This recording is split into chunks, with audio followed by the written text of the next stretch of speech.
And welcome to John Gamble Stadium and the Mountaineer Pregame Show. I'm Drew Fulton in the booth along with Craig Short and the world traveler duo of Lamont Littlejohn and Jeff Johnson. Seems like you guys just travel all over the place, but we're at home for the second time in a week, and, man, it feels great. Gentlemen, how does it feel tonight? Feels good to be back. I'm glad to be back with you guys. You checked out the broadcast last week. You guys did an excellent job. Coach Melton did an excellent job as well, so it's good to be back with you all. Craig, hey, any words of wisdom before we get started? Words of wisdom would be that there was whistling in the press box, and it was not Jay Rhodes whistling a tune. It was something coming off of the monitor, and Drew was a sleuth and found it, and now I'm glad we don't have to hear it through the whole game.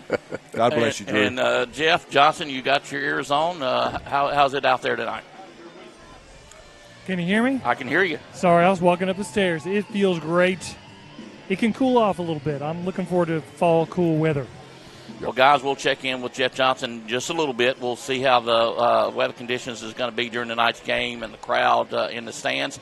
We'll also ask what Coach Klein will do. We'll review both teams and look at all the other area games in the area. Stay with us as KMHS Sports, a presentation of the Kings Mountain Touchdown Club. We'll be right back after this. The Mountaineer Football Pregame Show is brought to you by Quality Fence Solutions,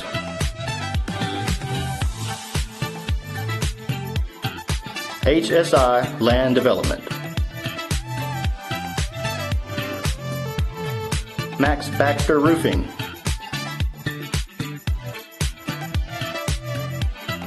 the Albemarle Foundation,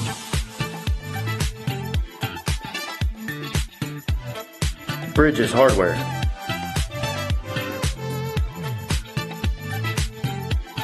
Hoppers Enterprise,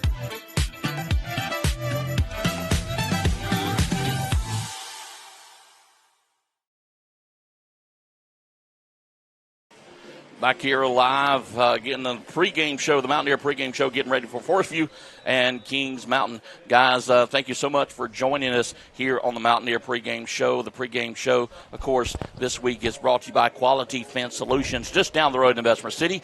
All your fencing needs you would ever need. HSI Land Clearing and Development, building your foundation and building your environment. Max Baxter Roofing, serving the Carolinas for over 34 years with top quality residential and commercial roofing. The Albemarle Foundation, they believe in growing the good. Bridges Hardware, there's no need to leave Kings Mountain to get all your hardware needs right here at Bridges Hardware.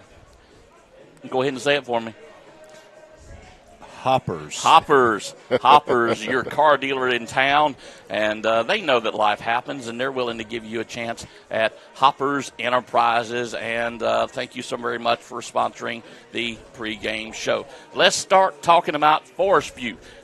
They come in here tonight 1-4, coming off a big 33-20 loss to Ashbrook in their second game for the Big South Conference schedule. They opened the season with a loss at Burns, 42-0 at home. They followed up that with another loss to East Lincoln at home, 39-8. They went on the road and got a much-needed win over Freedom, 27-19, but fell to an up-and-coming North Gaston squad, 26-20. The Jaguars have been plagued by turnovers and penalties. They're led by quarterback number 7, Jackson Hill. Hill is 37-78, 449 yards passing. He has thrown 4 touchdowns this season, but he's also thrown a bunch of interceptions. His passing percentage is only 47%. Guys, do you think they will try to put the ball in the air over this hungry Mountaineer secondary, or will they play more of a ground game?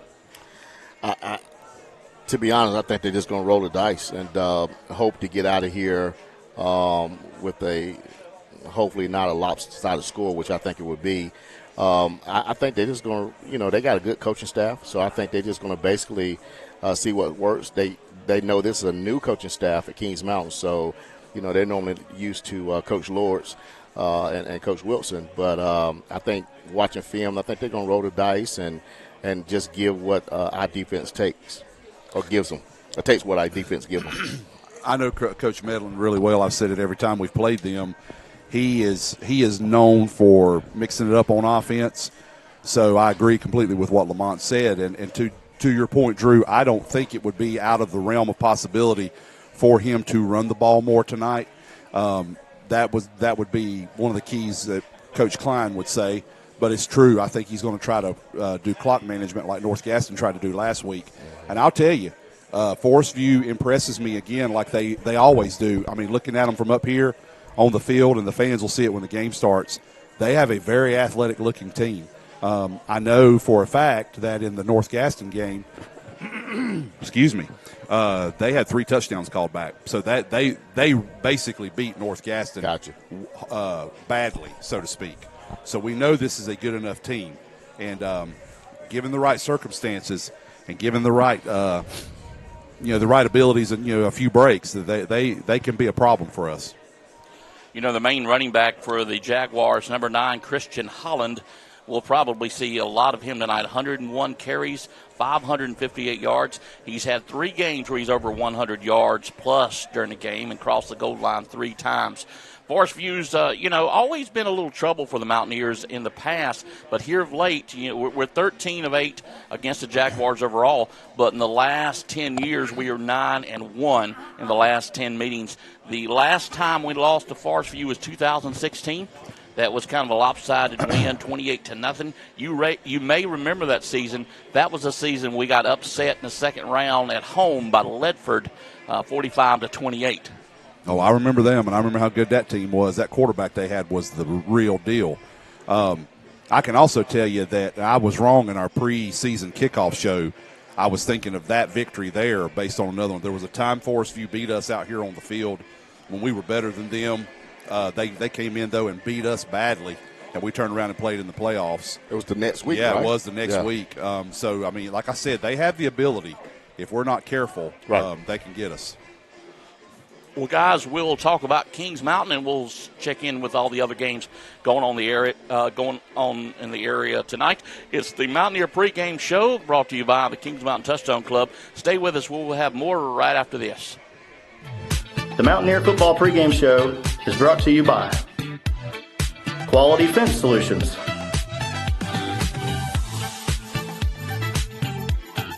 HSI Land Development, Max Baxter Roofing,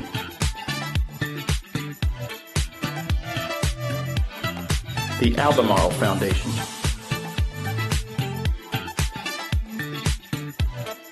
Bridges Hardware,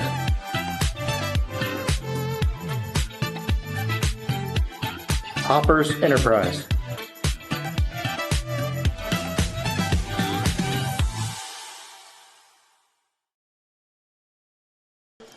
Back to John Gamble Stadium and the Mountaineer Pregame Show, guys. Let's talk about let's first mention, I want to thank you so much for joining us this evening, wherever you may be. We had some folks from Alaska last week, Minnesota, Los Angeles, New York. So wherever you're out of town or just sick, maybe at home, in town, we're so glad that you joined us tonight. Maybe get on social media and just give us a heads up and let us know where you're listening to us tonight. That'd be great. Let's look at Kings Mountain. Coming into this game, last week the Mountaineers were able to handle the Wildcats without too much trouble, 42-0. Zolo looked good throwing, 66 yards. But Robert Kendrick definitely lived up to his nickname, Game Time Rob. 21 carries, 196 yards, 4 touchdowns on the night. Could you get much better? No. It's even watching online, he was every bit of the truth on last week, and we know this. We have seen him for now 4 years. He's been on varsity for 4 years. But even 2 years ago when we was down running backs, we gave it to Rob Kendrick. Last year, he didn't run as much, but when we needed him, I remember the South Point game last year. Yeah. He came in and really put the nail in the coffin. So, South Point, 2 years, not to interrupt you, I'll say real quick. You're right. 2 years ago there, he carried us on his back. Did. Go ahead. Did. And then really that 2 years ago, he really carried on his back every game at running back because we were so low. Yeah. But again, that's Rob Kendrick. That's Agent Zero. And it's just good to see him out there, at running back. Now, do we think we'll get to see any other running backs besides him tonight? I think you'll see the freshman. Yeah. They've pulled him up tonight. Coach has pulled up a few JV players. I don't know all. I mean, we'll be able to look at the roster and see. But, yes, I think he'll tote the mill some. Freshman Savion Lindsay. And, of course, Josiah will run some, Most too. definitely. I think they want to try to keep Robert as fresh as possible. I know he's just a tiny bit nicked up. I mean, nothing's going to keep him out of the game.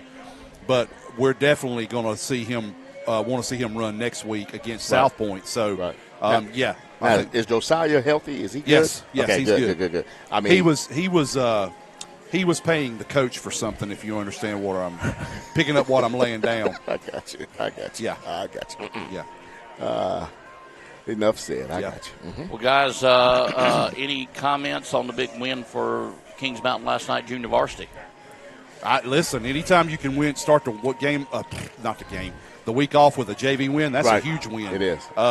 Jeff told me he was there. Jeff told me that they've gotten. Jeff, I want you to speak to this. Talk about the Forestview team. You talked about how talented they were. So based on what you said, I would say we did well to get a win, especially since we've got some of the key players up with us tonight.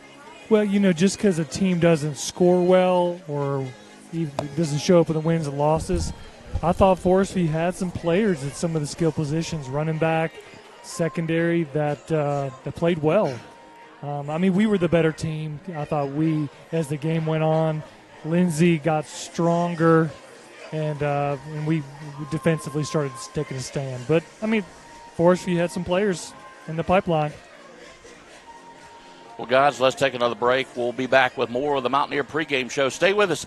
Don't go anywhere. The KMHS Sports pregame show brought to you by the Kings Mountain Touchdown Club. We'll be back right after this. The Mountaineer Football Pregame Show is brought to you by Quality Fence Solutions,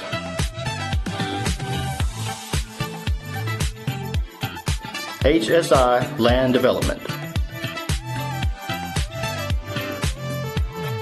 Max Baxter Roofing,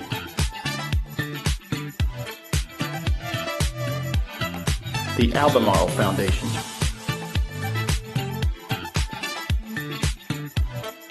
Bridges Hardware,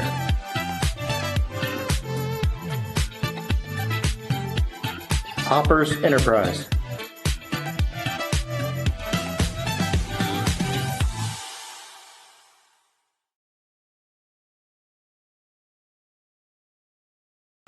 Back here at John Gamble Stadium, getting ready for the Jaguars and the Mountaineers. And, man, a great night for football. Let's check in with Jeff. We talked about it a little warm, but I think the temperature will fall when the sun does. How's the crowd look out there, Jeff? The crowd, honestly, is a little late arriving. Perhaps there's more people watching online early. So you guys need to come on out. We're 30 minutes from kickoff, and the crowd's okay. All right, guys, let's move to one of the favorite topics of the night. What would Coach Klein do to get a victory here tonight? And we'll open it up. Let's open it up with Craig. We'll give you Kings Mountain, Craig. What would you do to win this game? I would do what I've done in the last few weeks. I would get my offense clicking. I would try to stretch the field early to pull them out of being in the box. I think they're going to be in the box and try to stop us on the run from what they've seen. So I'd stretch the field quickly, and then I'd be aggressive on defense, and I would try my best to impose my will early and take theirs away, and then work on some things and get out of here healthy, get out of here with a win, and get ourselves ready for next week. All right, let's switch and go to Lamont. Lamont, we're going to give you the head coach job of the Jaguars, which is something you've always dreamed of having. What do you do to lead Kings Mountain with a win? The Jaguars to the win. What I would do is, again, I would just take what the defense gives. I knew their strong point is defense. And so for me, I'm trying to do something to make sure I motivate our offense, make sure our offense gets some motivation, some rhythm started. We cannot have 3 and outs all night and put it into the hands of the Kings Mountain offense. We know they got a good running game. We don't want to get Zolo started. And so I'm telling my offense, again, manage the clock, no turnovers. Let's try to get 3 to 4 yards every carry, I'm doing short flat passes. I'm trying to not hold the ball because I know that front line is coming. On the defensive side, I'm just trying to lock in. I want them to beat us with passing. I don't want them to beat us with the run game. And so I'm going to load that box up and dare Kings Mountain to throw the ball. And so that's what I'm going to do tonight. Roll the dice, put our best foot forward, and let's try to pull an upset tonight. Well, guys, that's what Coach Klein would do. Let's take a break. We'll be back to talk about other games going on in the area. We're about 27 minutes away from kickoff here at John Gemmell Stadium. This is KMHS Sports right here on YouTube. Don't go anywhere. Stay with us. The Mountaineer Football Pregame Show is brought to you by Quality Fence Solutions,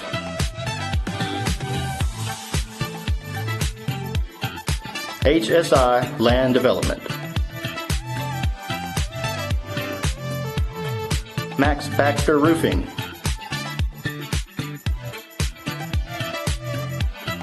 the Albemarle Foundation,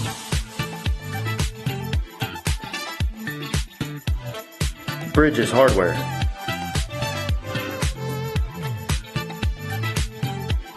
Hoppers Enterprise,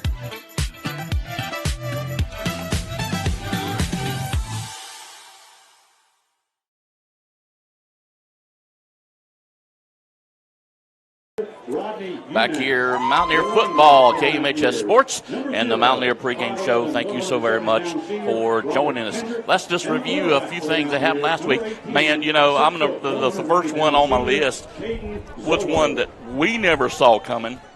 South Point falls to Hunter Huss 31-24. What happened there, guys? I'm going to be honest with you. I don't know. Because when we left here last week, all left the air, South Point was up 24-10. Right. And so what's impressive, two things impressed me the most about that win. Number one, Hunter Huss came back and tied the game up. Right. And had to do it late because we left. It was in the fourth quarter. And then South Point's got an offense, as Drew and I were talking about Wednesday at the pregame before the coaches show. That's a team designed. All running teams are designed to play well in North Carolina's overtime because you only got to go 10 yards. Right. Hunter Huss stopped them. I mean, that to me, that's a huge. That's a huge confidence boost for them. I was shocked. Another score that jumped out to me, which could have playoff implications, is Statesville over East Lincoln, 42-14. Yeah. And that game was at East Lincoln. Yeah, and I'm gonna tell you that's two losses in the conference for East Lincoln. It is. They've lost now. Hey, Greg. They've lost to Hickory and to Statesville. So, I mean, it could have big-time implications because it can push them way down in the playoffs. And y'all know that last year was a down year for Statesville. Yeah. For the last, 3 to 4 years, Statesville has been owning that conference. What's that place called, Drew, where they play? That's the Hollow. The Hollow. There you go. Don't they have like some, I can't remember, they got like spicy nuts or something over on the other side? Yeah, so I don't know. It may be up the grass with Statesville and Hickory. Hickory. That was a huge surprise. Yeah, I agree. That Statesville, because you thought it would take another year or two. I did. Just to get Statesville back to where they were. Yeah. But let's look at some other scores. Stuart Kramer, surprise here, falls to Crest 56-0. Ashbrook over Forestview 33-20. Inca falls to AC Reynolds 58-7. Asheville over Irwin 29-15. West Charlotte picks up another win over West Meck 42-8. Lincolnton picks up a win, not much of a win, but they pick up a win over Newton Conover 22-21. That's their first win of the season, Drew. Yeah. Another one that surprised me, of course, it didn't really surprise me. I knew that Independence could beat Charlotte Catholic, but to beat them 31-10 is a statement at Charlotte Catholic. And I'm going to tell you that I didn't see that score last week. I'm just now seeing that. I agree with everything you just said. That's amazing. Bessemer City trying to set a record over Highland Tech 73-0. Hickory Hickory wins at North Lincoln 43-14. Shelby, no problem with Thomas Jefferson, 75-8. East Gaston making a statement over Cherryville 62-14. Maiden falls to West Lincoln 33-19. East Henderson, no problem. No problem losing to West Henderson 55-0. And I put another one on here because playoffs maybe down the road. Dudley beats Atkins 56-14. Don't ask me where Atkins is. Don't know either. I have never heard of it. I think it's a made-up school. I don't think it really exists. But there's some scores from last week. Let's look at some the Big South this week. North Gaston 3-2, still in the hunt. They traveled to Ashbrook tonight, 1-4. Well, Ashbrook is more athletic.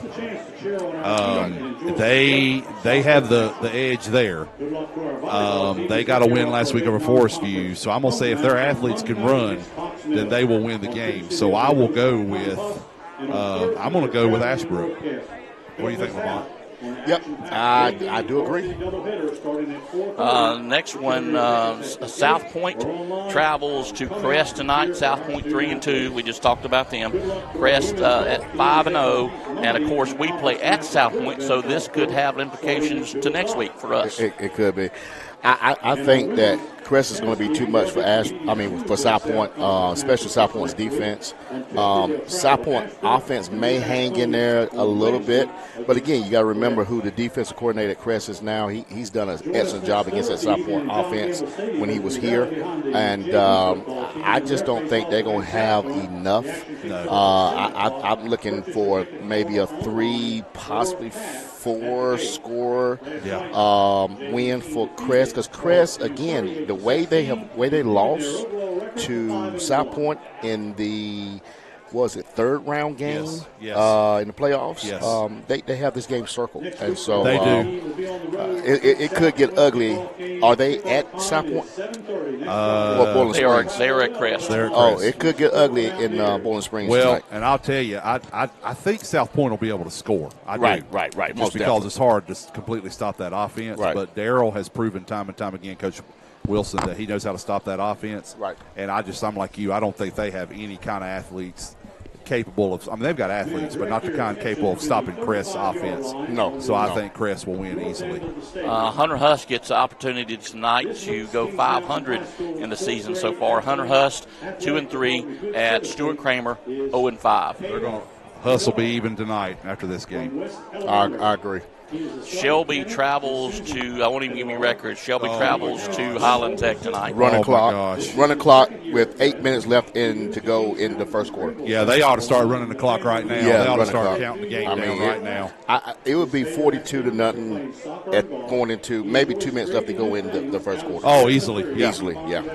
Burns goes to Bessemer City for the Yellow Jackets. I think this game will be better than you think. Right. And I really do. I think Coach Short's got his guys playing really well right now. Right. And I would love to see them win. Right. Just because we love Shane. Right. Burns is just super good, man. I'm telling you, that's going to be a tough game for Bessemer, but it would be pretty cool if they could get it. So I got to go with Burns. Yep. Me too. 6-0 West Henderson travels to Smoky Mountain, which is 2-4. You said West Henderson? Yes. West Henderson 6-0 at 2-4 Smoky Mountain. I'm going to West Henderson. I'll go with West because they're always solid and strong out of that area. They are. Another playoff implications, of course, we just talked about East Lincoln. They travel to West Iredale, which is 5-0 tonight.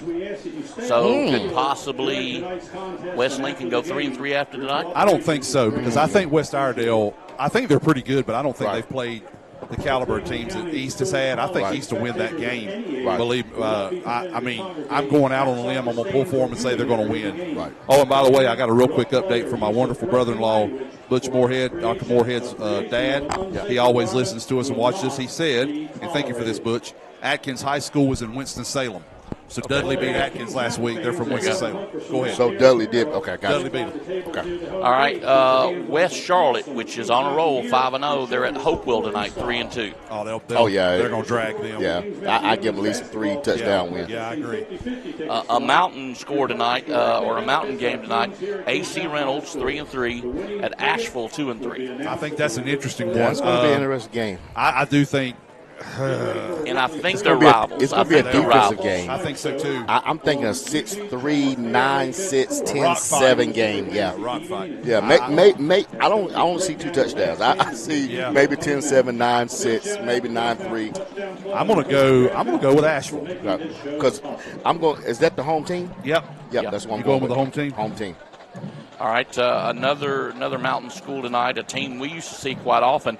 T.C. Robertson, 4-1 at a 2-3 Inca. Oh, the Rams, big. Yep. Big time, yep. Hickory 6-0 at a 0-5 St. Stephen's. Ugly. It's going to be running clock. Yep. Hickory. And I say running clock maybe end of the second quarter. Yeah. Going into halftime. A 3-2 North Iredell at a 2-4 North Lincoln. Don't let that record from North Iredell fool you. They're not as good as that record is. North Iredell's not very good. Gotcha. 2-4. North Lincoln, I think, will be 3-4 after tonight. Okay. I agree. And 96. 4-1 plays at Blacksburg, 3-2 tonight. Yes, sir. That's the opening of district play for both teams. Obviously, we're in the same district. The Battle of the Wildcats. 96 Wildcats versus Blacksburg Wildcats. Yeah. Hoping that the Blacksburg boys can pull it out. We got to go with Blacksburg, baby. Yes, sir. Let's look at our rankings coming into 3A tonight. Crest stays on the top of the 3A. Number 1, 5-0. Number 2 is West Charlotte. They're 5-0. 71st is still the same place. They're number 3, 5-0. Kings Mountain is up 1 to number 4. Of course, we're 5-0. Then Northern Nash is number 5. They're up 1 spot. Dudley is number 6. They're down 2 spots. And then Eastern Alamance is number 7. They're the same, 5-0. Number 8 is Jacksonville. This is the first time they're on the top 10. They're at 5-0. Hickory moved down 1 spot. They're at number 9, and Southern Alamance also squeaks into the top 10. They're 5-1, and of course, that's a misprint. Of course, tonight Forestview is 73rd in the state. I thought I'd throw that in there. Wow. That's all 70, in case you wanted to know all the positions down to 73 or 74. Yeah, you going to give us those from 11 to 72? No, I'm not. I'm a little disappointed. I'm not. I'll give them to you if you tell me where they're all located. I'll get Butch to look them up for me at home while he's sitting there watching. Well, guys, the band's coming on the track. You see them there. We're getting ready for a kickoff here in about 15 minutes. So stay with us. We've got more Mountaineer pregame show right after this. Don't go anywhere. The Mountaineer Football Pregame Show is brought to you by Quality Fence Solutions,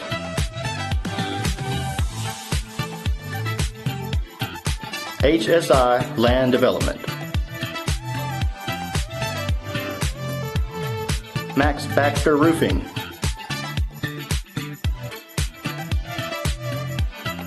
the Albemarle Foundation,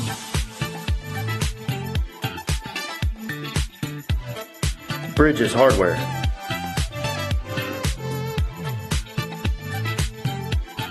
Hoppers Enterprise,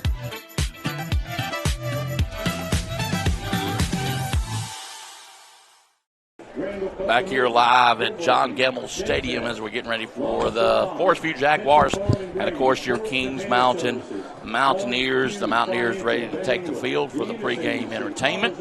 Guys, we want to give a big shout-out to Big E's providing food again for us, all of us hungry guys and girls up in the press box.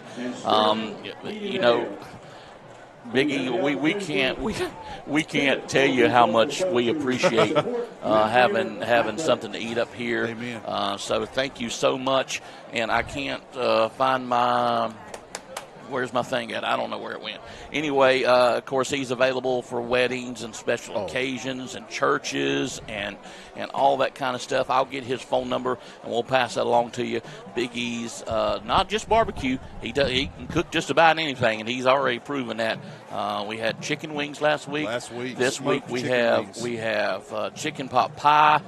We've already had some guys dig into that. So I've already had it. I've already had my spell because I got into the chicken pot pie. I couldn't wait. Me and Jeff both. And we've got a couple of bottles of the Big E barbecue sauce up here. 704-734-7634. That's 704-734-7634. Big E's will cater your next event, and he will do a fantastic job. I also want to give a shout-out to Dent Ambulance. They sponsor the T-shirts that are being thrown out to the fans tonight. We've got 75 of them. Dave Reed is back, and he's got the cannon, the T-shirt cannon loaded, and he'll be firing some of those off to the fans tonight. So we're looking forward to that. We'll take another break, and then we'll be back for the national anthem and the kickoff right here, Mountaineer Pregame Show. Stay with us. We'll be back right after this.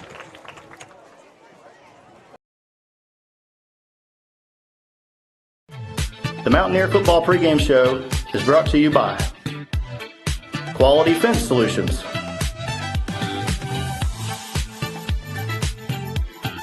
HSI Land Development, Max Baxter Roofing,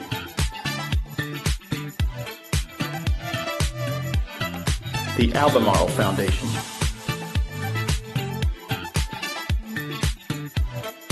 Bridges Hardware,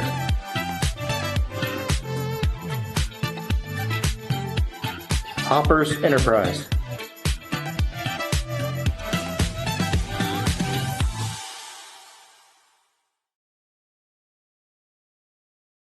Would you please rise for the playing? Back here live at John Gamble Stadium. We'll turn it over to the band as they get ready for the alma mater and the national anthem. Stay with us.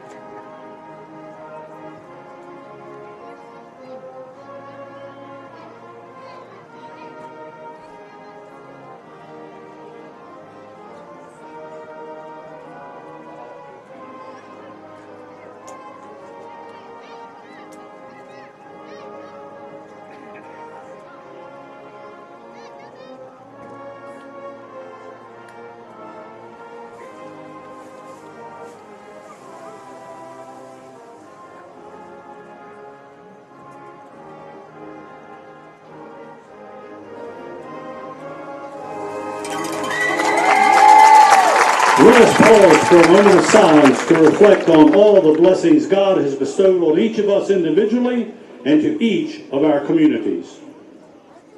Our most gracious, loving Heavenly Father, we thank you for today and the privilege to gather together in the spirit of competition. Lord, we ask that you would bless the players and the coaches as they take to the field, the fans, the band, and the cheerleaders as they support these athletes. And Lord, may good sportsmanship prevail.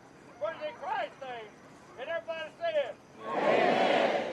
Will you remain standing and with pride our national anthem?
Ladies and gentlemen, your Kingsland High School marching band.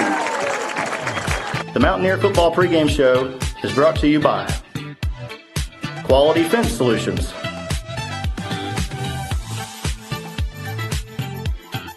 HSI Land Development, Max Baxter Roofing,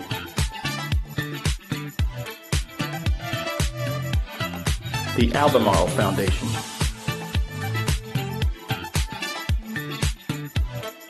Bridges Hardware,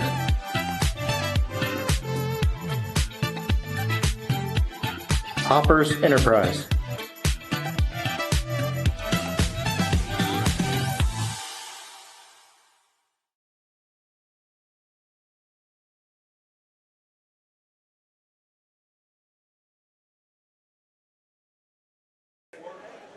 Back here at John Gamble Stadium, getting ready for the Mountaineers and the Jaguars tonight. We want to thank you so much for joining our broadcast, and thank all of our pregame sponsors and our main game sponsors. That's Brittany, Austin, and Hewitt Realty, Kings Mountain, Shelby, Gastonia, Bowling Springs. Let Brittany help you make a great decision in your home buying needs. Flooring America, they specialize in carpet, hardwood, tile, laminate flooring, plus installation.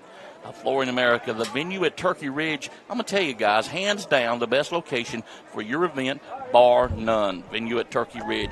Allen & Sons Construction, quality-driven construction with client-tailored experiences. Dellinger Schul Shop for over 132 years, the trusted name in Kings Mountain for helping you with all your jewelry needs. Butler Outdoor Design, simple to luxury. Butler can do it all. JWH Contracting and John Herndon, full-service general contractors. The Gutter Guys, residential, commercial roofing, and gutter installation. Innovative Pools, Matt Bailey, #1 in the pool and spot area. If you don't believe me, go out and check out the fancy building they're building down the road. Congratulations for doing so much work and putting up that great building, Matt Bailey at Innovative Pools. Long Branch Land and Water, Logan Harden Land and Water Development. Christie Sellers and Allen Tate Realtors. Let Christie help you buy or sell your home. Lickety Loos, if your food ain't licking, you got to give it a kicking with Lickety Loos. The Brinkley Financial Group, financial leader in the area, bar none. And Miss Miller, she's running for city council at large. She would appreciate your vote. All right, guys, we're getting ready for the kickoff. The players, I think, have walked behind us, getting ready to walk down the hill. Let's take our last break. We'll get ready for the coin flip right here at Mountaineer Football. Stay with us. We'll be right back after this. The Mountaineer Football Pregame Show is brought to you by Quality Fence Solutions,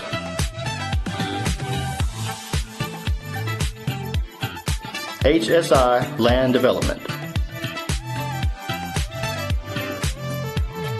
Max Baxter Roofing,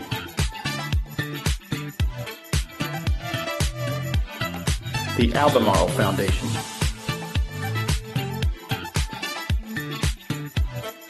Bridges Hardware,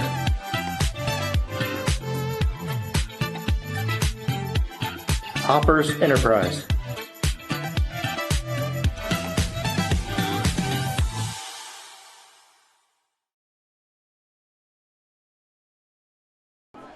Back here live at John Gamble Stadium, getting ready for the kickoff, and we have the officials. Go ahead, Craig.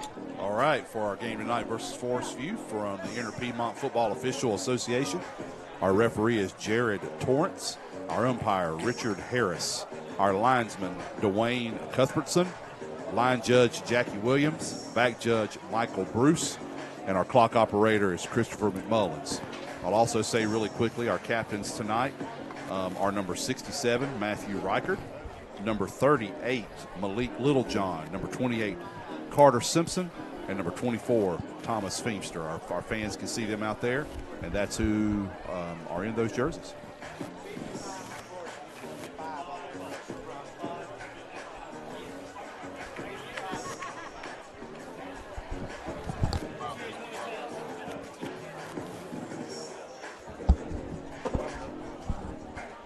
Looks like Forestview may have won the toss. They did, and they have deferred. chosen to defer to the second half. There we go. Mountaineers will take the ball first, and we'll get ready on top of the hill for the Mountaineers to enter the stadium. What is it? The Mountaineer Boulevard. Yeah, they're up there on the hill getting ready to come down.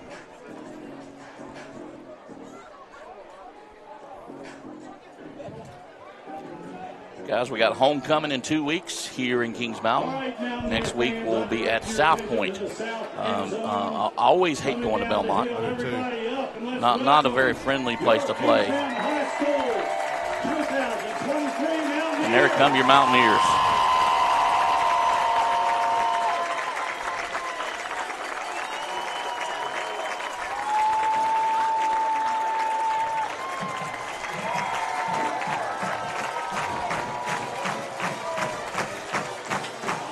think all we're missing now is some fireworks. Yeah, they didn't carry the flags down tonight, I see. Right, I didn't see that.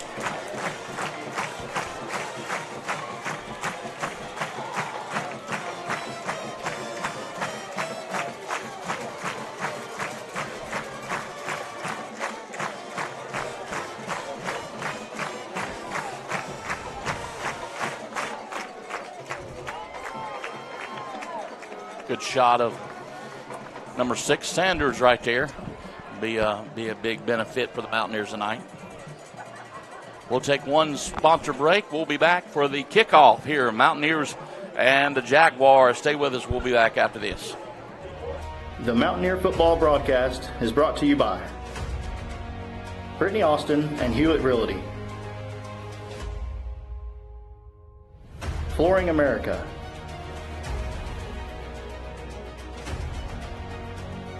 the venue at Turkey Ridge, Allen & Sons Construction, Dellinger's Jewel Shop, Butler's Outdoor Design, JWH Contracting,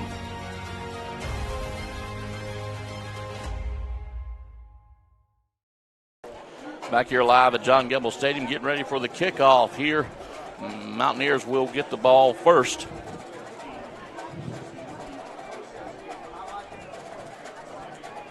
Number 89, Lady Rosinski to kick it off. Looks like Kendrick and Gash back deep to, Gash and Smith back deep to receive for Kings Mountain.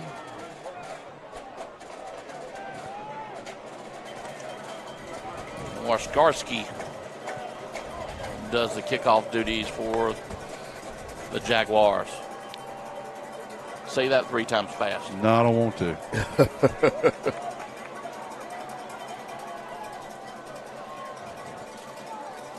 Hopefully we won't see him very much tonight, so Exactly. we won't have to mispronounce that gentleman's name. Exactly. All right, and we're off. Good kick. Kick is Man, deep he got a good and all the leg. way in the end zone He for a has a good touchback. leg. So the Mountaineers will start first and 10 from the 20-yard line and try to go 80 yards.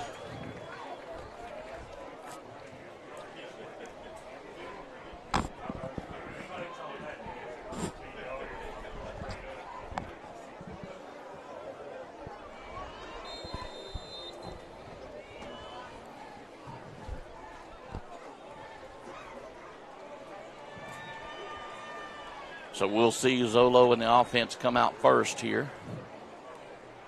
If you watch the coaches show Wednesday night, like Coach talked about, they're in a 5-man front, a 50 front. So they've got their nose, looks like he's in a shade. Right. To the strong side, 2 tackles, 2 ends, and 2 backers. I'm going to do an equipment check right quick. The umpire's called he's sending the defensive lineman off. So it's looking like to me, Lamont, you correct me, looks like they're in a shade strong. Yep. A 4 and a 6 up top, and then a 3 and a 5 down here. Right. And they probably, I'm sure they will adjust if they seen it have to, but I think that's pretty much their base right there. Yeah, they moved it. Okay, he got right. I was going to say move their tackle down some. Right. Zolo with a pitch over on the right side, got a little running room. That's Kendrick, the ball carrier. Kendrick on the carry. Bring up second down. By number 58, Trick Dow. And I'm not sure, the thing about running a 50 front, you have to play, almost always, you have to play man coverage behind it. Right.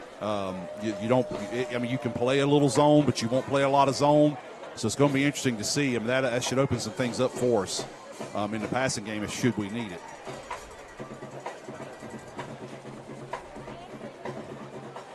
Zolo calls the signals, drops back, looks for a receiver, finds one deep, and he's open, but he's going to be overthrown to bring up third and about 3. They'll come back to that. That's there. He just put it up a little too high, little just too much air under it. But they'll come back to that. That's going to be open. Those verticals are going to be open all night.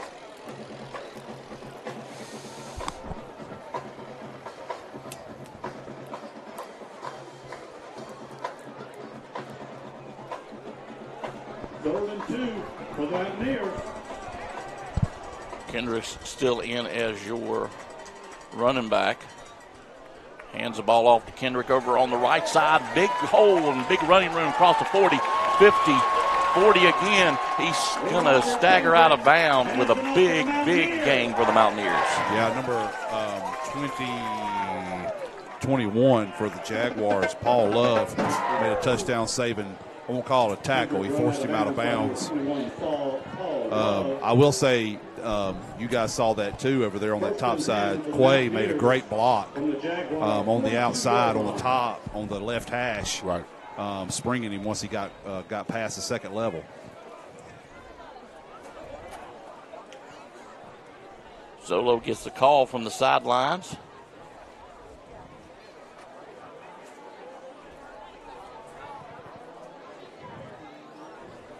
Man in motion. Quick pitch out to the right, and he's got a hole and a good spin move. Still on his feet. They'll bring him down around the 25-yard line. Yeah, that's a great run. Sorry, Drew. Go ahead. Another first down. I apologize. Great run by Gash. And you guys saw, like we talked about last week, got good blocking downfield. Quay Sanders again. Yeah, he blocking is. Great downfield. Did you He see is. that, Lamont? I did. Quick handoff and going to get a few yards for second effort. 44 for Forestview. Was it Drisden Dunlap? Had him there in the backfield. He just didn't wrap him up and take him down. The injury timeout? Yeah, we got a Forestview guy down. Yeah. That's number 50 down on the field. That's number 50, Thames. Thames. So as they tend to him, we'll take a break. We'll be back here. More Mountaineer football. Don't go anywhere. We'll be right back after this. The Mountaineer football broadcast is brought to you by Gutter Guys, Innovative Pool Designs, King Construction, Long Branch Land and Water, Christie Sellers with Allen Tate Realtors, Lickety Loos,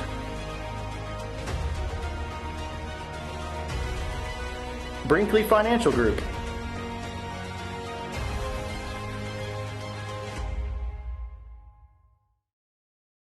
Back here live, John Gamble Stadium. Looks like they're helping that young man off the field, and play will resume here very shortly. So bring up a 2nd and a 7 for Kings Mountain.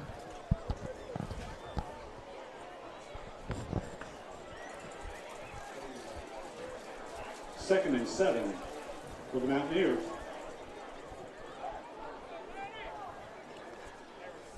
Zolo fakes the handoff. He keeps it himself, but he's going to be brought down in the backfield and lose quite a few yards there. By number 55, Noah Comer, and number 44. Guys just miss block assignments? Or? Yeah. I think next time I would like to see Zolo just throw that ball away. He was outside the tackle box. He just can't afford to take that type of loss. He has to throw that ball away. And they'll learn about it. They'll bring this up in film study. Hey, if you outside the tackle box, just throw the ball away. He should have thrown it to the sideline like Lamont is saying, but I'm going to tell you something. 55 made a great play. He timed his blitz. He's a linebacker, of course. He timed his blitz perfectly and got through unscathed. Right. So 3rd and long, and he'll throw it deep again with the man open all the way down. That's a great play by the safety. Hey, listen, the ball was on the target. Yeah. That was just a great play, a defensive play. That was a good ball by Zolo. That was Paul Love again, the guy that forced Robert out of bounds, 21. Right. He made a great play getting over top and breaking it up. So we're going to punt here. We're in no man's land, so we're going to punt and try to pin them. So the Mountaineers will punt on this opening possession. 9:53 to go here in this first quarter. No score in this ball game so far. Deep for Forestview, number 2, Nicholas Aguilera. Timeout, Forestview. Timeout. Yeah, coach is not happy over He's there. not. Something going on.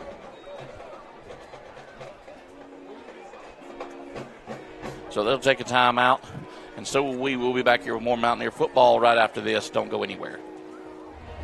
The Mountaineer football broadcast is brought to you by Brittany Austin and Hewlett Realty, Flooring America,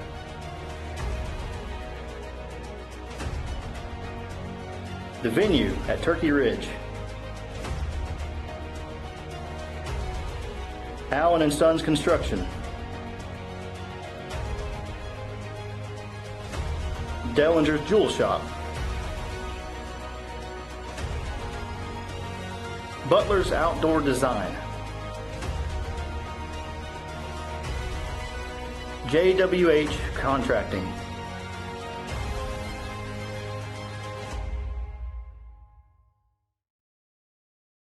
And we're back here live, and it goes in the end zone, so it'll be touchback, bring it up to the 20-yard line, where Jaguars will start 1st and 10. It'll be their first possession of this ball game. It was a good punt. Max just got a little leg on it. That sounded weird. Max got a little too much leg on it. And Max doesn't have little legs, contrary to my statement right there. God, what a dumb thing to say. Max got a little too much power behind his kick. There we go. Right. Good shot there of the varsity cheerleaders. Audible. Yeah, I called audible. I'm sorry. We're having too much fun. Good play. So the Mountaineers stop it well short of the goal line. Carry number 10, David Howard. On the side, number 7. I'll tell you what, Curtis made a tremendous play. He did. But he cleaned up. I'm going to tell you, he cleaned up what the 2 interior linemen had already done. They were there. So 2nd and 10.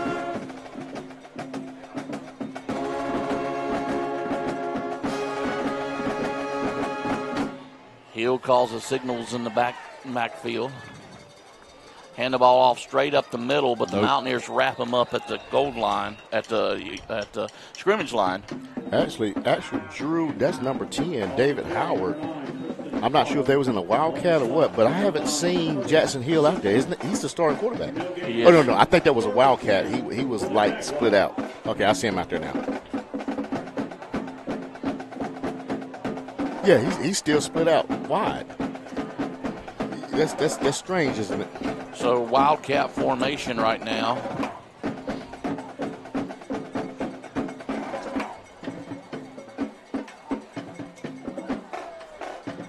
Back to throw. He throws it deep. Good coverage. Come on. That should be a flag. Did he not push off? Well,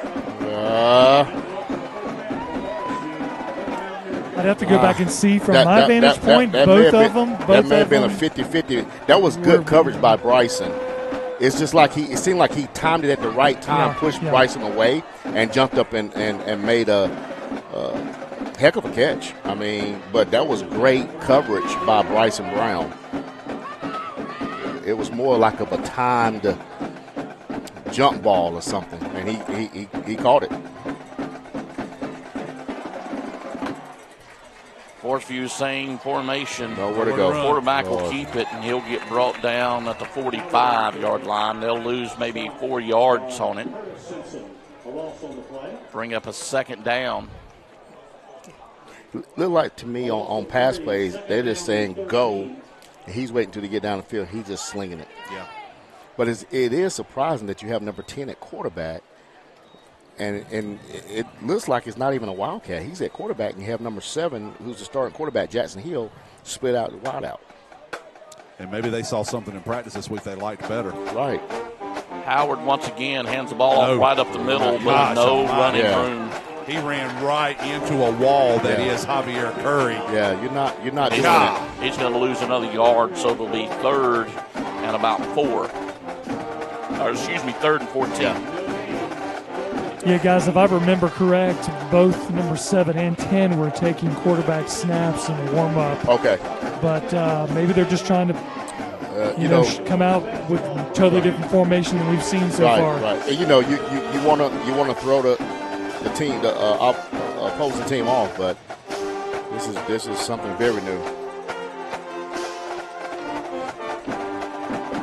Howard once again drops back deep, looking for the screen pass and makes it, misses one tackle. That's number 9, runs towards the sticks. That's Holland, the running back. And I think they're going to mark him out a yard short. It looked like Cam was right there, but I don't know if he slipped down. Could you have a better? Yeah, it looked, Jeff, you might have a better shot. Yeah. He had him by the ankles, and the runner just basically stepped out of it. I'd like to have seen our DL back off a little bit, too, on that. Right. You know, he lures them back. Get that free run. You got to know it's up. Yeah. See if we can bow up here. Yeah, we need to stop here. We need to get a loss because this will definitely be 2 downs here for them. Well, actually, this is 4 down, right? Yeah. Apologize. We don't need to let them have no motivation.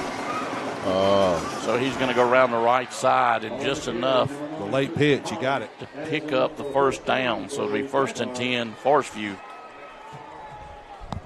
And Forestview with some life here, trying to get it down into the red zone for the Mountaineers.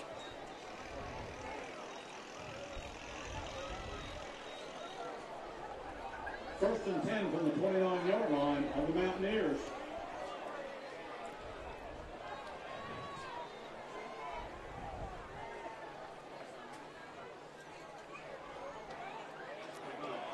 So Howard, he can move. Yep. Howard with the As long as somebody else is moving when he's handoff, right, and he's going to stop short. Looks like a 2-yard loss. Bring up 2nd and 12. So Craig, if he rocks forward and comes back, if he had reset, it's like he just went back in motion. Yeah, if he had reset, that'd have been a penalty because he was continuously. I won't say continuously, but he didn't stop his motion, and they snapped it as he was moving. He's fine because he's the only one in motion right there. Because that'd be like him motioning out of the backfield. Right. Yeah. So that's why it's not a penalty. The other people up here, not my guys announcing, but the people to my left thought it was a penalty, but it's not. Right.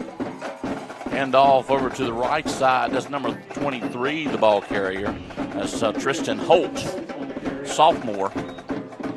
And he'll pick up maybe 4 yards and bring up another 3rd down situation. 3rd and about 8. We need a loss here or a stop here. We do not need now. Again, they're doing what we thought they would do. Oh yeah, they're running that clock down. Notice how they're breaking the huddle late. I don't blame them. That's what I mean. That's one of the recipes of having some type of success against us. Holland, the only running back, gives it to Holland. No, he keeps it himself. Howard, he's over on the right side, maybe picks up a yard.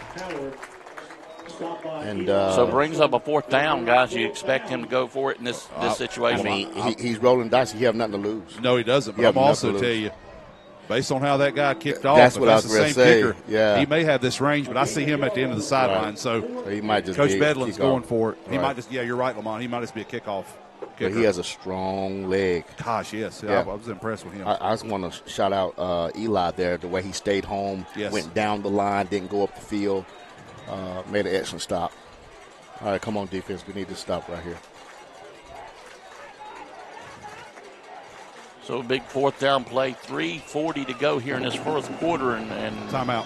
And it looks like Forestview will call another timeout. It don't look like Coach Mellon is very happy. No, I don't think he. They didn't have what he wanted, obviously. So he was pretty upset. Right. So let's take a timeout. We'll be back here. More Mountaineer football. Don't go anywhere. We'll be right back after this. Hey, Drew, is it possible? The Mountaineer football broadcast is brought to you by Gutter Guys,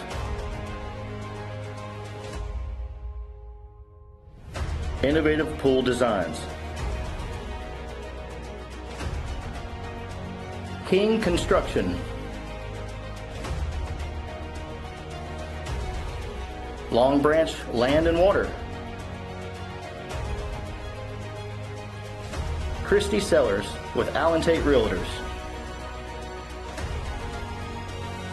Lickety Loos,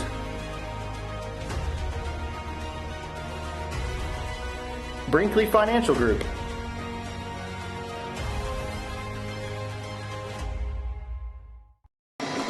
Back here, and they're going to throw it deep. And intercepted by Kings Mountain at the 5-yard line. You know, if it stands. But you know what, right there, guys? Yeah. He should have just let that go. Yeah. Because now we're going to have the ball first and 10 on the 5. Right. Instead, if he had just let that fall as an incomplete pass, right, we have better field position. We would have been out here on the 27. And that's and really for Coach Melvin, he said, "Hey, that's great. That's a great punt." I mean, that's that was not a smart play by our defensive back. No. But I also think he's not thinking he's going to fall to the ground after he catches that. Could run. He's thinking run after, and we had probably had room to run. Yeah. Oh yeah, that may have been a pick 6. Coach came over and had a I think that's. Was that Quay? That was Quay. Yeah, Quay called it. That probably would have been a pick 6. Listen, he's such a good athlete. I'd take my chances. Right. Hand the ball off over on the left side. He's trying to get out of the end zone, and I believe he's going to. That's a loss of 4 right there, guys. It should be down at the. This kid, number 58. They're going to put it at the 2-yard line, so second. That trip down, I'm very impressed with this kid. For Forestview, number 58. Yeah. He is. That's like the second or third play. He's been in the backfield and blown up our play. Yeah. Zolo tries to bring him off sides. That's number 63. Acock jumps. Grayson Acock looks like he jumps off sides. That gives us a little breathing room. So still bring up a second and about 8. Second down and 8 after the penalty has been assessed.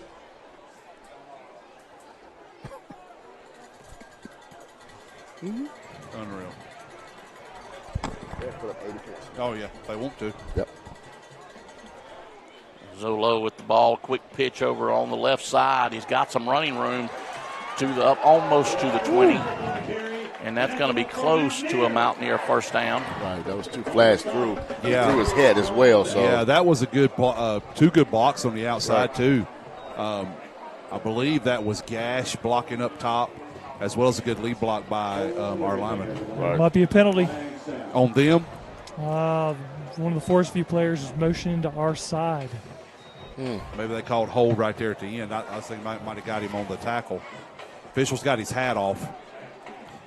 So was there a double penalty? Yeah, because it has to be because he threw his flag on the hat. He did, yeah. So it'd be a replay if it's they'd be offsetting. Obviously, let's see what happens. Holding on us. Personal foul, targeting on them, or horse collar. Sorry, yeah. So they'll offset. Looked like he touched his head. I'm sorry. Thank you, Jeff. So still second and 8. Well, they've got a better view because it came right to them, but I thought we had a good block on the outside, but I'm also a long way away from it. I couldn't see it either. Yeah.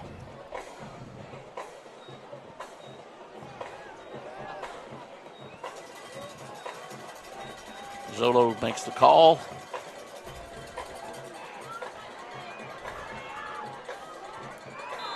Looks like a little confusion.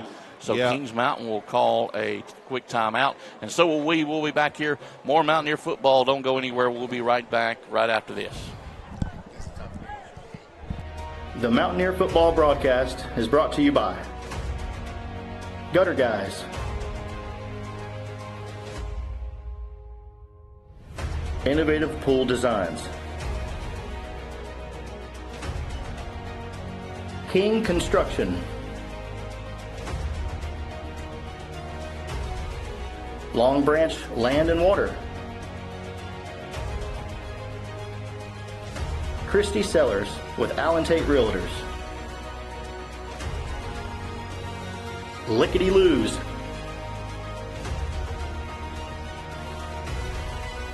Brinkley Financial Group,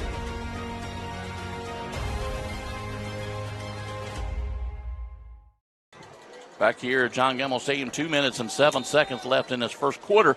Still scoreless. Mountaineers able to take the ball over, but 2nd and 8 deep in their own territory right here, and got some blockers and some running room. They ran Gonna gain maybe 5 yards on the play. That was Quay, yeah. So Sanders, the ball carrier. So it looks to me like what Coach Bolton's trying to do, since they're putting 9 in the box, it looks like he's trying to obviously stretch, get on the outside, which we've had decent success with. But I was telling Lamont off the air, like what they did right there, what Forestview, that time they were in a 4-man front. They've got their 2 interior men. They've got a smaller, quicker guy, number 27, Jamarius Durham, down as a defensive tackle. It looks like they're on our guards and our 2 ends. And then they've got their backers standing up. So they're basically running a 4-3 now. And they're coming. They're bringing heat. Zolo finds his receiver. That's Sanders across the 20, still on his feet, 30, 40, 50. Good block by He's UNASH got one downfield. man to beat, and he's going to get pushed out of bounds around across the 20-yard line. That was a great play. It was. Quay made a great play, kept himself in bounds, and UNASH just stalking a guy down the middle of the field, down the hash. Right. On this right hash, kept him from breaking and making a tackle sooner. Great play all around. First and 10 for the Mountaineers from the 18-yard line.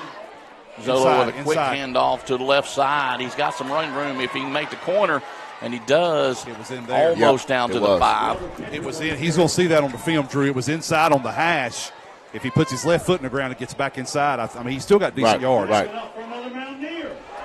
So first and goal for the Mountaineers. From the 7-yard line. Zolo with the handoff right side. That's Kendrick all the way down to around the 1-yard line. It's probably going to be the quarter. There's 24 seconds left, and the clock's running. Of course, we're going to try to get in there. They're going to spot it at the 2. We're going to quick play. 15 seconds left in the first quarter. Hand the ball off once again, and touchdown, Kings Mountain.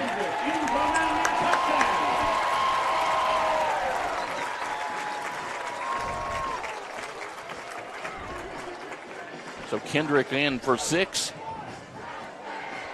Finally, a score for the Mountaineers.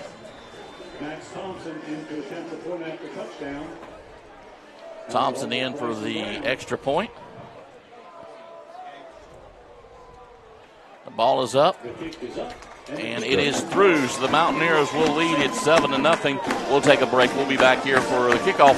Stay with us. More Mountaineer football right after this.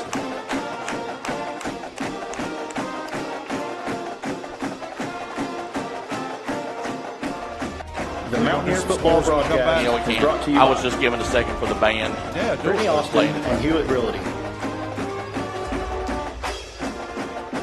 Flooring America.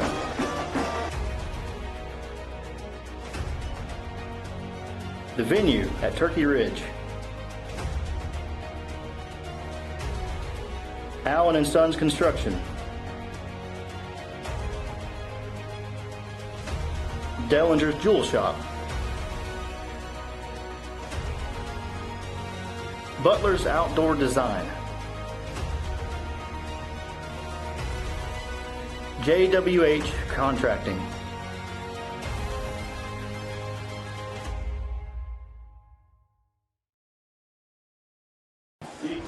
Back here live at John Gamble Stadium. Mountaineers lead 7-0.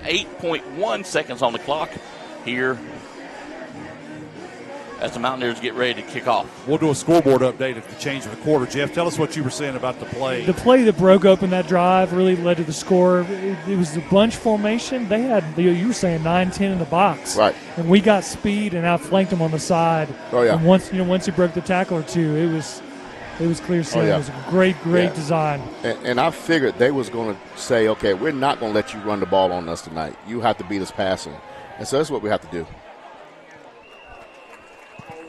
Makes it up to around the 22, 23-yard line. That's a great play by Sincere Lanier, getting down in his lane and breaking down and holding him up and making a tackle.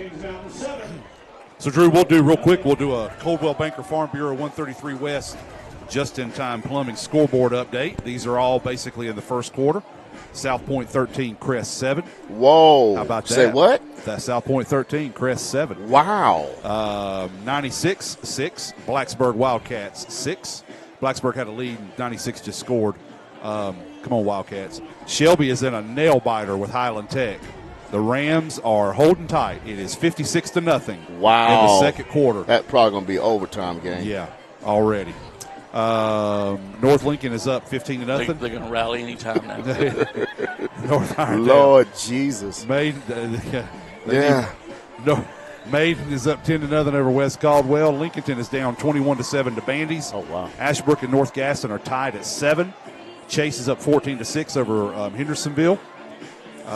Newton Conover 8, East Burke 7, Thomas Jefferson 0. East Gaston 7. They're winning 7-0. Burns and Bessemer City are scoreless. Wow. East Lincoln and West Iredale I hear are you, Coach scoreless. Short. How about that? Hunter Huss and Stuart Kramer are scoreless, and the Starmount Rams are scoreless with North Stokes. We got more. Nope, that's JV. That's the update. And we'll get ready to start the second quarter.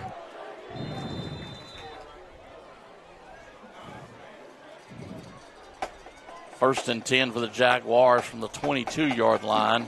And he'll keep it himself. Hold on to him. And misses one tackle, misses two, but won't miss the third one. They'll bring him down behind the line of scrimmage and bring up second down. Now, Lamont, you were talking a moment ago about how well 58 is playing. And yeah. I agree tremendously. But I will tell you something that I've seen just now that I'm going to say that we've seen from several teams. What's that?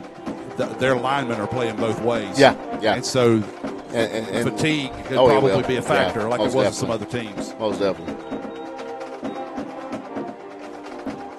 So Howard still in the cornerback. Pitch right quick to Hill. He'll run over to the sidelines and get back to the original line of scrimmage.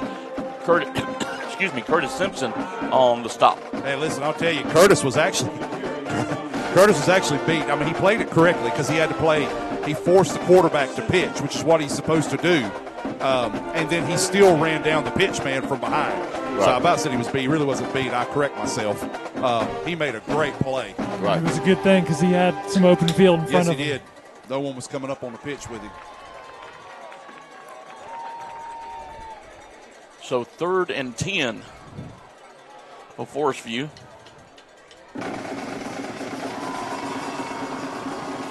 He's going to drop back and throws it. Looks for an open receiver, and it's caught all the way down to the 30-yard line.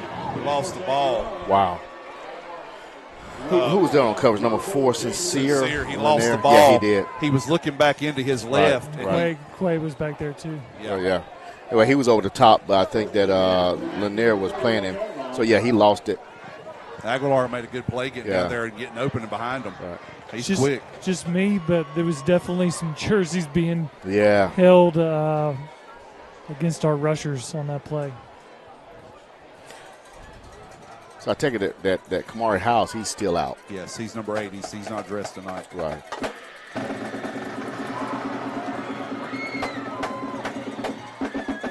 Quick pitch over to the right side, and he'll get stopped in the backfield. Might have lost a yard.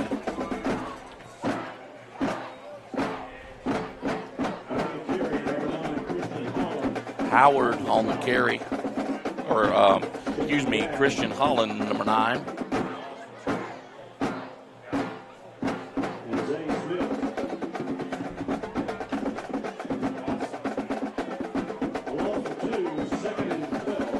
So 2nd and 12.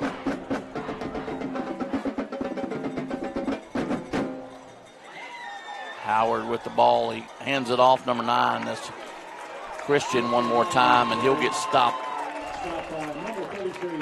Christian Holland, the junior, 5'9", 175-pound, coming in this game, 558 yards rushing. 3 touchdowns. So 3rd and 16 for the Jaguars.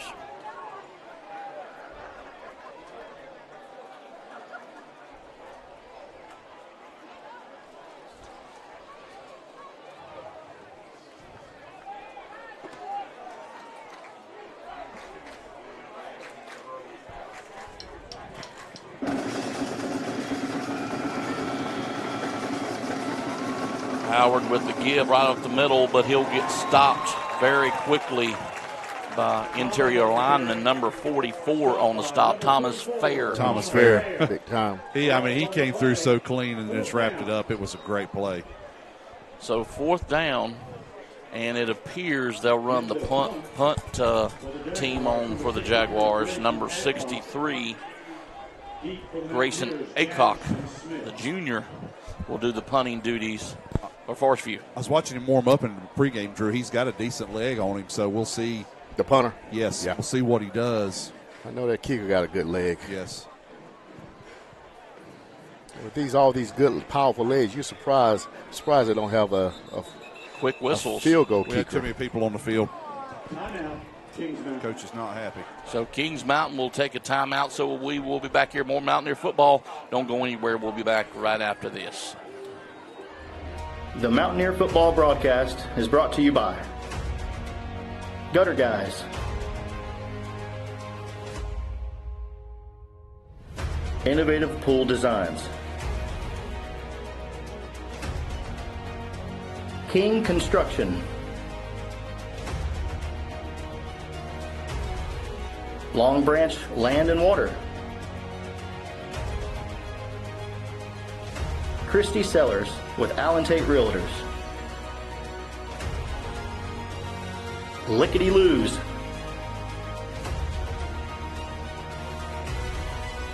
Brinkley Financial Group,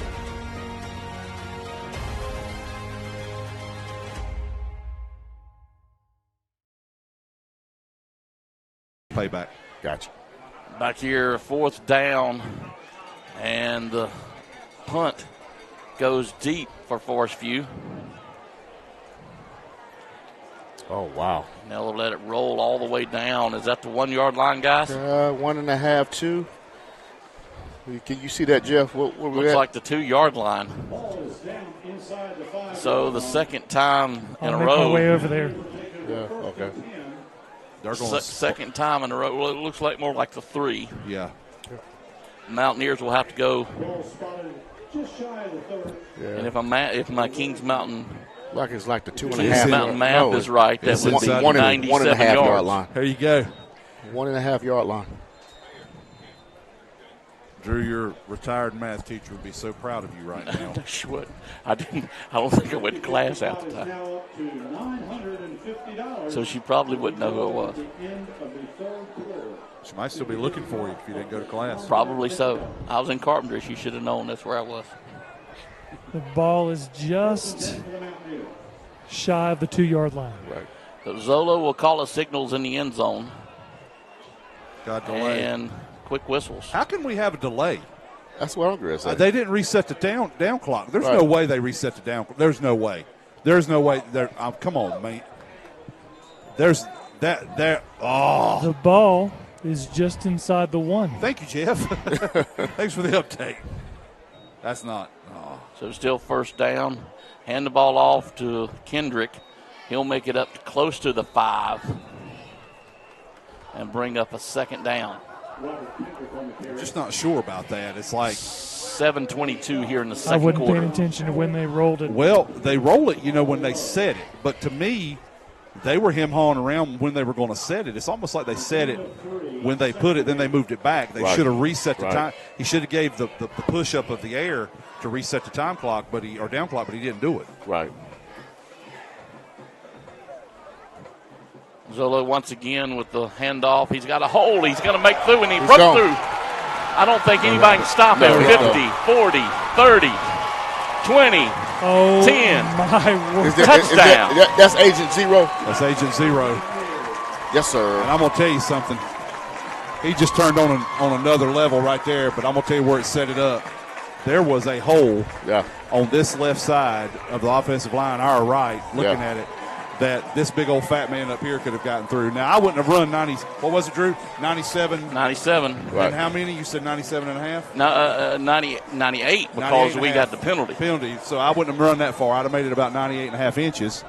But what a run. What a great set of blocking up front. Right. Good snap. So Max Thompson will attempt the extra point, and it will be a good again. So the Mountaineers will go up 14-0. Stay with us. More Mountaineer football right after this.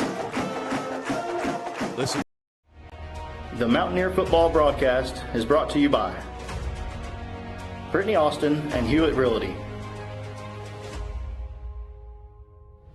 Flooring America,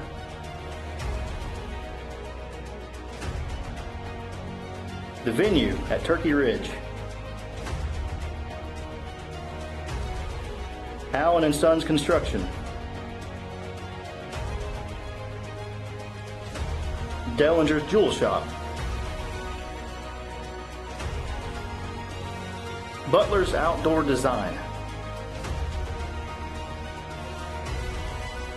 JWH Contracting.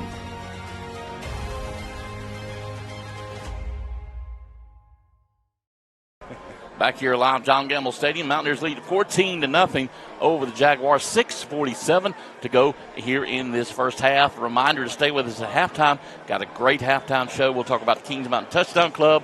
And David Brinkley got to sit down with Coach Brad Melton and talk a little bit about what's coming up for the Touchdown Club. So if you're wondering what they're going to do next, well, stay tuned at halftime. You'll find out. So stay tuned for that. Matt Rome will attempt to kick it off deep for the Mountaineers. 6:47 to go here in this first half. Ball's up, and it is deep. Good kick by Rome. Around the 5-yard line. He's going to make it up to the 15 under Great pressure. Great Mountaineers coverage. will stop him dead about the 14-yard line. Great coverage by our kickoff They might team. give him the 15. You know, guys, we haven't talked about this in the last couple of weeks. We have talked about the addition of Matt Rom, the kicker, which is a blessing. And Matt, that helps out Max tremendously, who was another great kicker. But what I was going to say is what that does by getting that kind of air under the ball, obviously that gives our guys time to get down to cover the kick. And we've had great coverage on the last two kickoffs. So Howard still in at quarterback, 2 running backs in the backfield.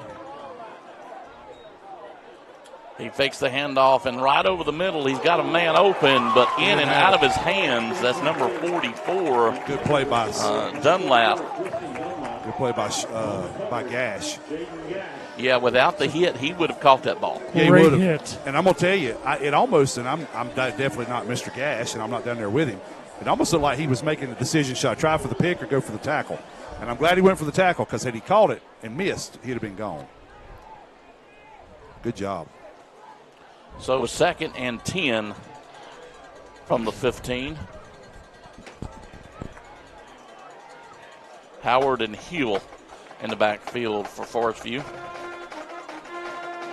Howard keeps it himself, tries to find a hole, but it's sewed up pretty quickly. Number 7. Guys, we had Melton. the pitch man completely covered. We had it covered. He had nowhere to go, and he got stuck at the 15. Hey, Craig, you guys comment up top. Yes. Seems like tonight we're seeing, for the first time this year, some of our guys like Quay, Gash, these guys that played primarily offense all year. Yeah. You're seeing them on defense and vice versa. Well, we are. And you know, Coach talked about that a little bit Wednesday night in the coach's show. He's had to pull some guys up from the JV, but also let some guys play 2 ways because we're banged up a little bit. But, again, it's putting some of our best athletes on the field, so I'm okay with it.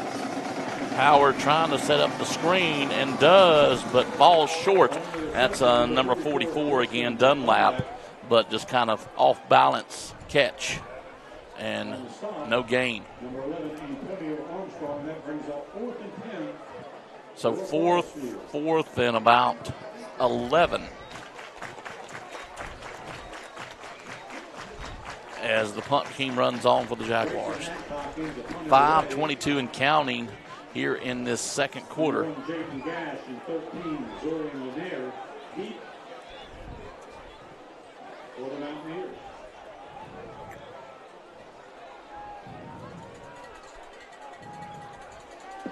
the ball gets off. Great punt.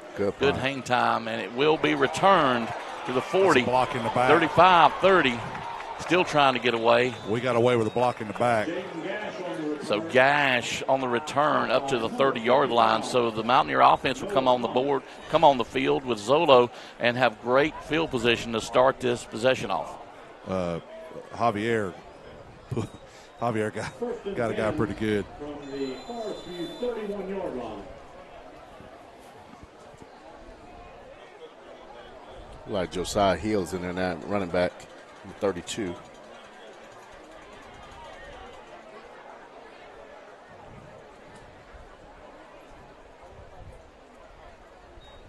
Zolo back to pass, looking for a man deep.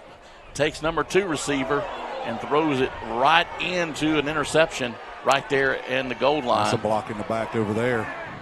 And he'll get run out of bounds, so the Jaguars will take the ball back. And looks like we've got a Mountaineer down on the field. I wonder. Step into traffic. Number 13, just slow to made get a poor up. decision. Yeah, That's but Lanier. let me ask you a question. Was there any running? I mean, receiver going in there? I mean, it could have been a. I don't know. That was just kind of weird. Yeah, we had one It's there. kind of strange but for him to it miss that bad. Overshot it. Well, I'm not going to make an excuse for him, but I will say it looked to me like Fat was trying to run that route. Right. It almost looked like it was going to be a timing route on the hash on the right over there. But Fat, of course, wasn't there. And I'm with you. I think when he stepped up in the pocket. Yeah, because he the way he threw the ball, he threw it like he was intentionally like throwing it like a receiver's supposed to be in that area. Yeah. They will adjust. They get it fixed. Howard calls the signals for Forestview, and I believe he gets his own man to jump. The right tackle. That's number 52, jumps a little quick. Ethan Nichols, a senior. 245-pound right tackle. Illegal procedure against Forestview. First and 15. So 1st and 15 for the Forestview Jaguars.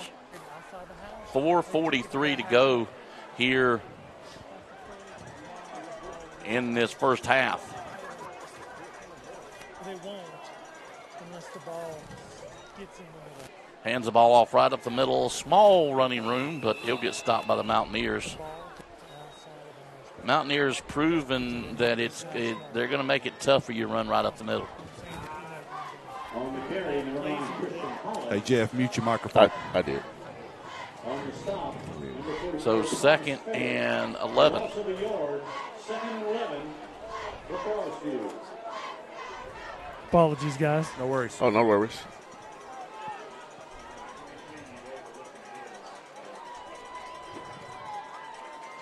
Howard once again, the ball with pitch out to the right side, to the left side, but no running room.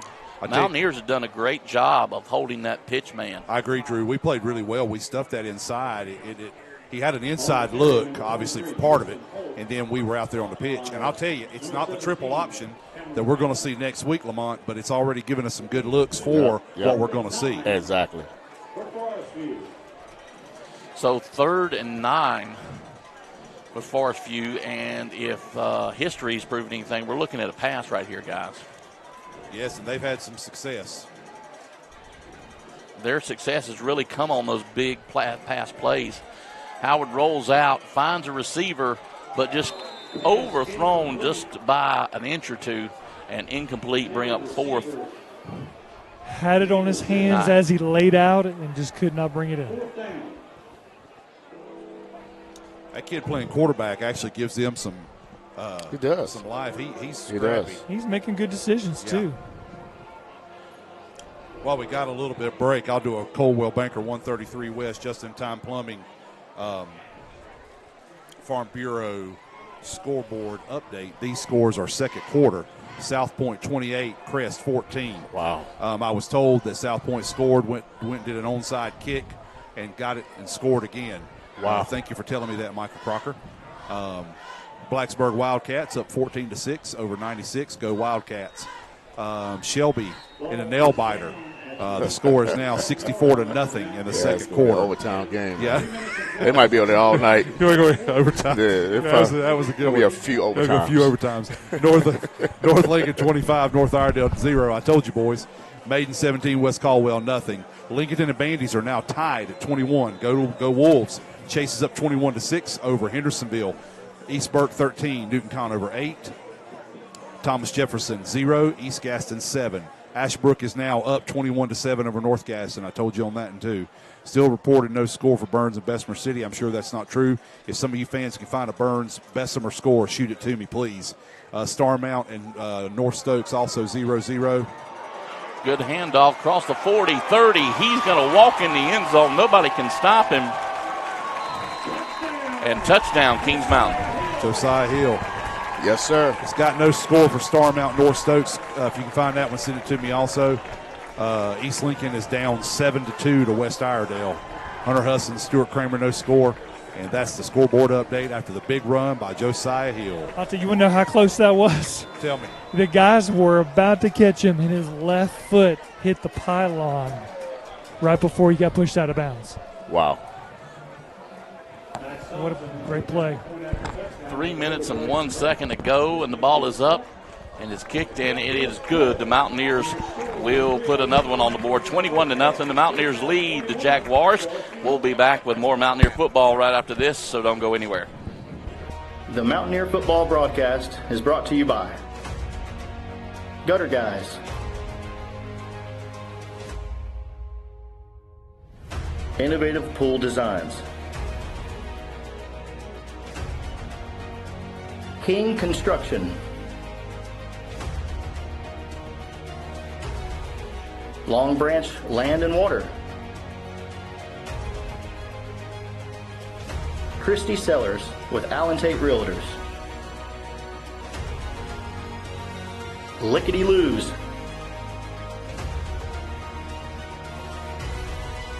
Brinkley Financial Group,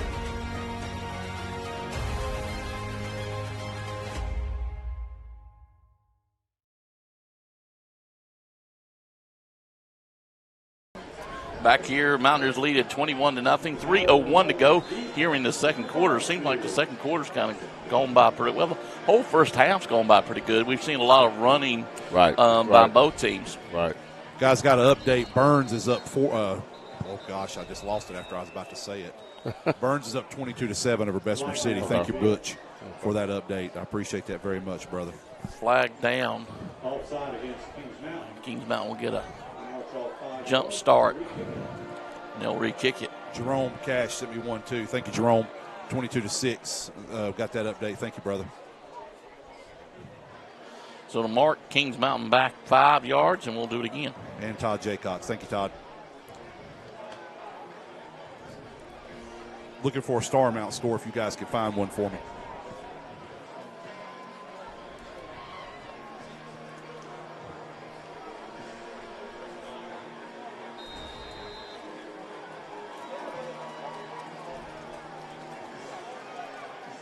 Howard and Holt back deep to receive. What a good kick. And they'll go direct to Holt across the 10, 15, 20.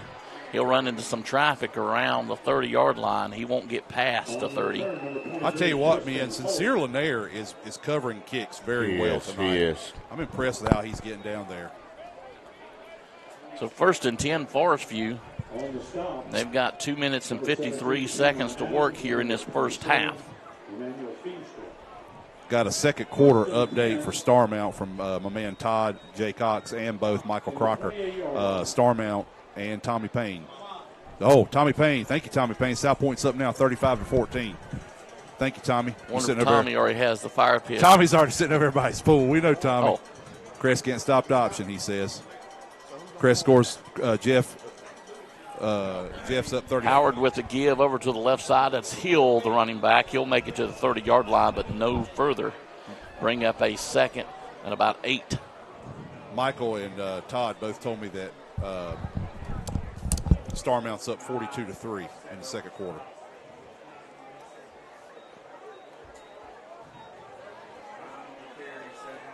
On the carry, Christian Howland. Stop by Jason Melton. I knew that there was a change on that roster somewhere. Oh, yes, there is. I'm sorry. We've been saying, I apologize. Sincere has been called the wrong thing. Right. That's Jaden Williams. Jaden Williams, number 4. Yeah, a 10th grader. Yes. I want to give him Howard credit. will get stopped in the backfield. Looks like it may be an busted play. He was looking for somebody to give it to, and there was nobody there. Right. That's what I was thinking. He was handing off to a ghost. Officials blow the whistle. Timeout. And I'll give him credit. He did not fumble that. So they'll take a timeout. So we will be back here. More Mountaineer football. Don't go anywhere right after this. The Mountaineer football broadcast is brought to you by Gutter Guys,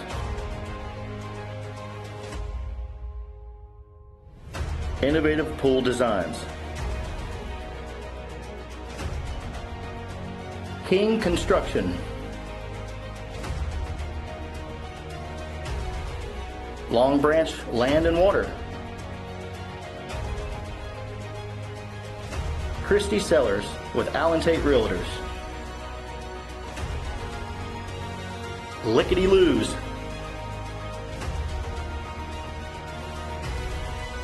Brinkley Financial Group.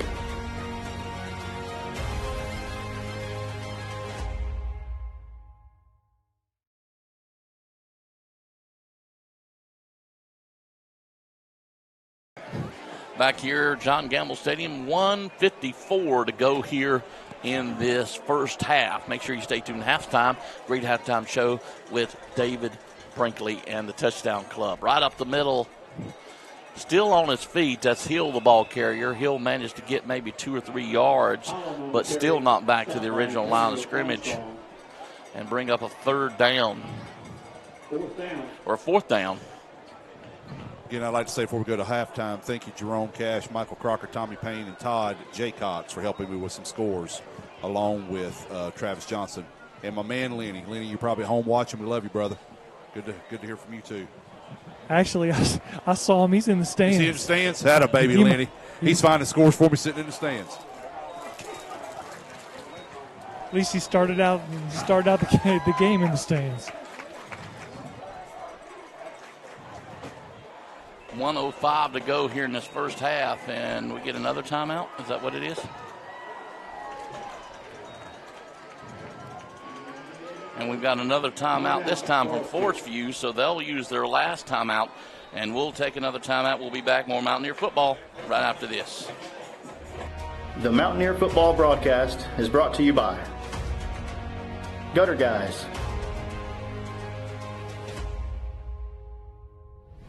Innovative Pool Designs, King Construction, Long Branch Land and Water, Christie Sellers with Allen Tate Realtors, Lickety Loos,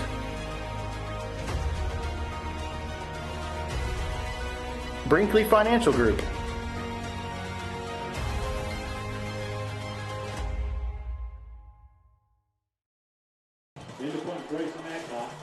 All right, back here live as the fourth down and the punt. The Mountaineers look to return it, and they do, up to the 40, trying to spin around to the 45. So the Mountaineers will take over first and 10 from the 45 with less than a minute, 55.6 to go. And if I know anything from Coach Straight Herring, unless he has to, he won't take a knee here. He'll shoot for the end zone. Yeah. That was going to be the question I was going to ask you guys. How aggressive are we going to get right here? Oh yeah, he's going to keep the the pedal to the metal. Well, I know how Greg would run it. He would run a couple times and see what he got. Right. To see if he wanted to go for it all. But Kings Mountain will come out passing. That was. Quay just made a heck of a dang one-handed catch. Sanders. So 2nd and 2 for Kings Mountain. I like the aggressiveness. Clock still running, 40 seconds and going. I love it. And quick whistles. Offsides. We lined up offsides too quick. That's yeah, okay. our offense needs so much more, some momentum going into this half. It hadn't, we had them long runs, but as far as just sustained drives, we just had to have that. Well, I like I said, I like them being aggressive right here, and going for something because Forestview starts with the ball. Most definitely. Zolo back to throw. Good check down. And he does get a receiver to the 50. Josiah. I love the way Josiah 45 straight yard up. line. He didn't try to beat him on outside. That should be a 1st and 10. Right. He stuck his foot in the ground and turned it up the field. 17 seconds and counting. And the Mountaineers will stop the clock. We didn't get set. Yeah, we didn't get set. He's calling offsides, but I don't think we got set. I think it was procedure. So 10 seconds to go. That's on our. We've got. He's calling procedure. We've got one timeout remaining. Scoreboard says we have 2, but maybe we have 1. I think we have 1. Okay. So third down play here for Kings Mountain. Zolo back to pass again. Looks for a receiver. Decides to run it himself. Going to try to make it to the end zone at the 40-yard line, but the clock's going to run out, and that's going to take us to halftime. Stay with us. We've got the halftime show coming up. Mountaineers lead at 21-0 here at halftime. KMHS Sports presentation of the Kings Mountain Touchdown Club. Don't go anywhere. We'll be right back right after this. The halftime show is brought to you by the following sponsors: Ben Engel and On Cue Financial, Audio Video Designs, Patriot Jacks Outfitters,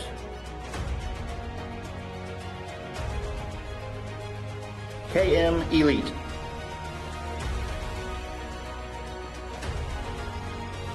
Taylor Law, PLLC,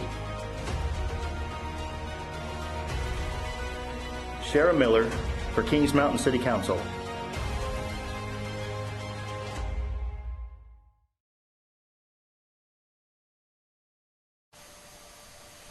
And welcome to the Kings Mountain Football Halftime Show. I'm your host, Brad Melton, and I'm here with our special guest this week, Mr. David Brinkley. First of all, David, thank you. Appreciate you spending a little time with us. First of all, just want to talk a little bit about your background. So tell us where you went to high school. What were you like? What were you participating in high school, college, things like that? Well, I grew up in a little small town, Valdez. It's up in Burke County between Hickory and Morganton. I think I played ball from the time that I can remember, but I played all the football, basketball, and baseball, and I was fortunate enough to be able to start when I was a freshman on the varsity football, basketball, and baseball team. I think it was a lack of, we didn't have enough athletes in the high school, but I was lucky to have a good career, and I didn't have very good grades. A lot of people don't know, but I'm dyslexic, and I ended up going to Western Carolina and playing football. I didn't have a career there. I broke my neck my sophomore year, got it recovered, and had a decent junior year, and then lo and behold, I broke it again my senior year. So I only got to play really 2 years out of the 4, but had a good time. We were nationally ranked, and we played in the quarterfinals of the national championship my junior year. We got beat by Louisiana Tech by a couple points, but it was a lot of fun, and played for Bob Waters, who big coach, well-known coach who died of Lou Gehrig's disease a few years ago. So, well, good deal. So after college, you came to Kings. Was this your first job out of college? My first year, I actually went home and worked for my dad for a year. He was in the concrete business, and I worked at East Burke in the afternoon with Danny Williams, and Mike McCray and I coached the JV squad and went undefeated, and then I left there and went to Burns in Falston and coached under Mike Mabry, and Dan Brooks got the head job here. And Dan and I were roommates at Western Carolina and good friends, and he offered me the defensive coordinator job, and I took it, and I stayed here for 3 years, and then I decided to get out of coaching and get into business. But, at the time, I coached football and girls softball and girls basketball, and we were very lucky. We had good athletes, and we won a lot of games and had a lot of fun. So during that time, any special teams, any special memories about those? Oh, yeah. Our softball team, we were 15-0 going into the last game of the year, and we were in great shape and probably going to get a great seeding in the state.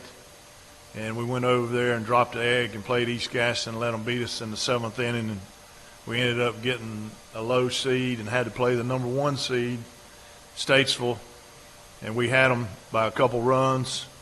and girl hit a grand slam in the bottom of the 7th and beat us by 2 runs. So we had a lot of fun that year. That was a lot of fun. And then I had some really good girls basketball teams. I had Cheryl Good, Trina Hamrick, Tammy Johnson. I mean, on and on and on. I had some really good athletes. Diane Williams. Diane Williams, probably one of the best basketball players that ever come through Kings Mountain that a lot of people don't know about. But I'm telling you, she was offensively and defensively sound and very intelligent. That's the part I tell people I enjoyed coaching girls so much is when you coach boys, they call timeout there. They're looking in the stands to see if they can find their parents or their girlfriend. Those girls, you draw a play, they're so smart. They go out there and bam, they do it right away. And so I had a lot of fun coaching girls basketball and girls softball. Well, I bring up your past just because I know you obviously have a love for sports in general, but also for the community. You big in the community, like to contribute to the thing. Several years ago, you had this bright idea of coming up with a touchdown club. So first of all, before we talk about too much, where did that idea come from? Where was it that you saw the need for something of that effect? Well, I like to win, Coach, and we hit a spell there for about 7 or 8 years where we were not winning, and we weren't getting athletes to come out and play sports. Most of our sports programs were going downhill. We weren't raising enough money to buy uniforms, and I had just gone through a spell. And in the sports section, there was an article about the Charlotte Touchdown Club and what all they do for the athletes, and I said, well, there's your answer. So I started the Touchdown Club, and we met with the superintendent, met with the principal, and met with the Booster Club. We met out at Love's Fish Box one night, and I introduced the idea. And at the time, the Booster Club was charging $10, and I wanted to charge $100 because I wanted to raise enough money to buy uniforms for our children. And so I had a lot of naysayers. But we had 135 people sign up that first year, and we raised enough money that we were able to buy a little bit over 200 helmets. We were able to get some uniforms for our cross-country teams. And it's always been important to me because I have 2 girls and a son. But our girls' programs at the time, especially our outdoor, they were having to change clothes outside or inside their cars. And I just made a decision that, that wasn't going to happen at Kings Mountain High School. And if I could do anything about it, I had no idea where it would go.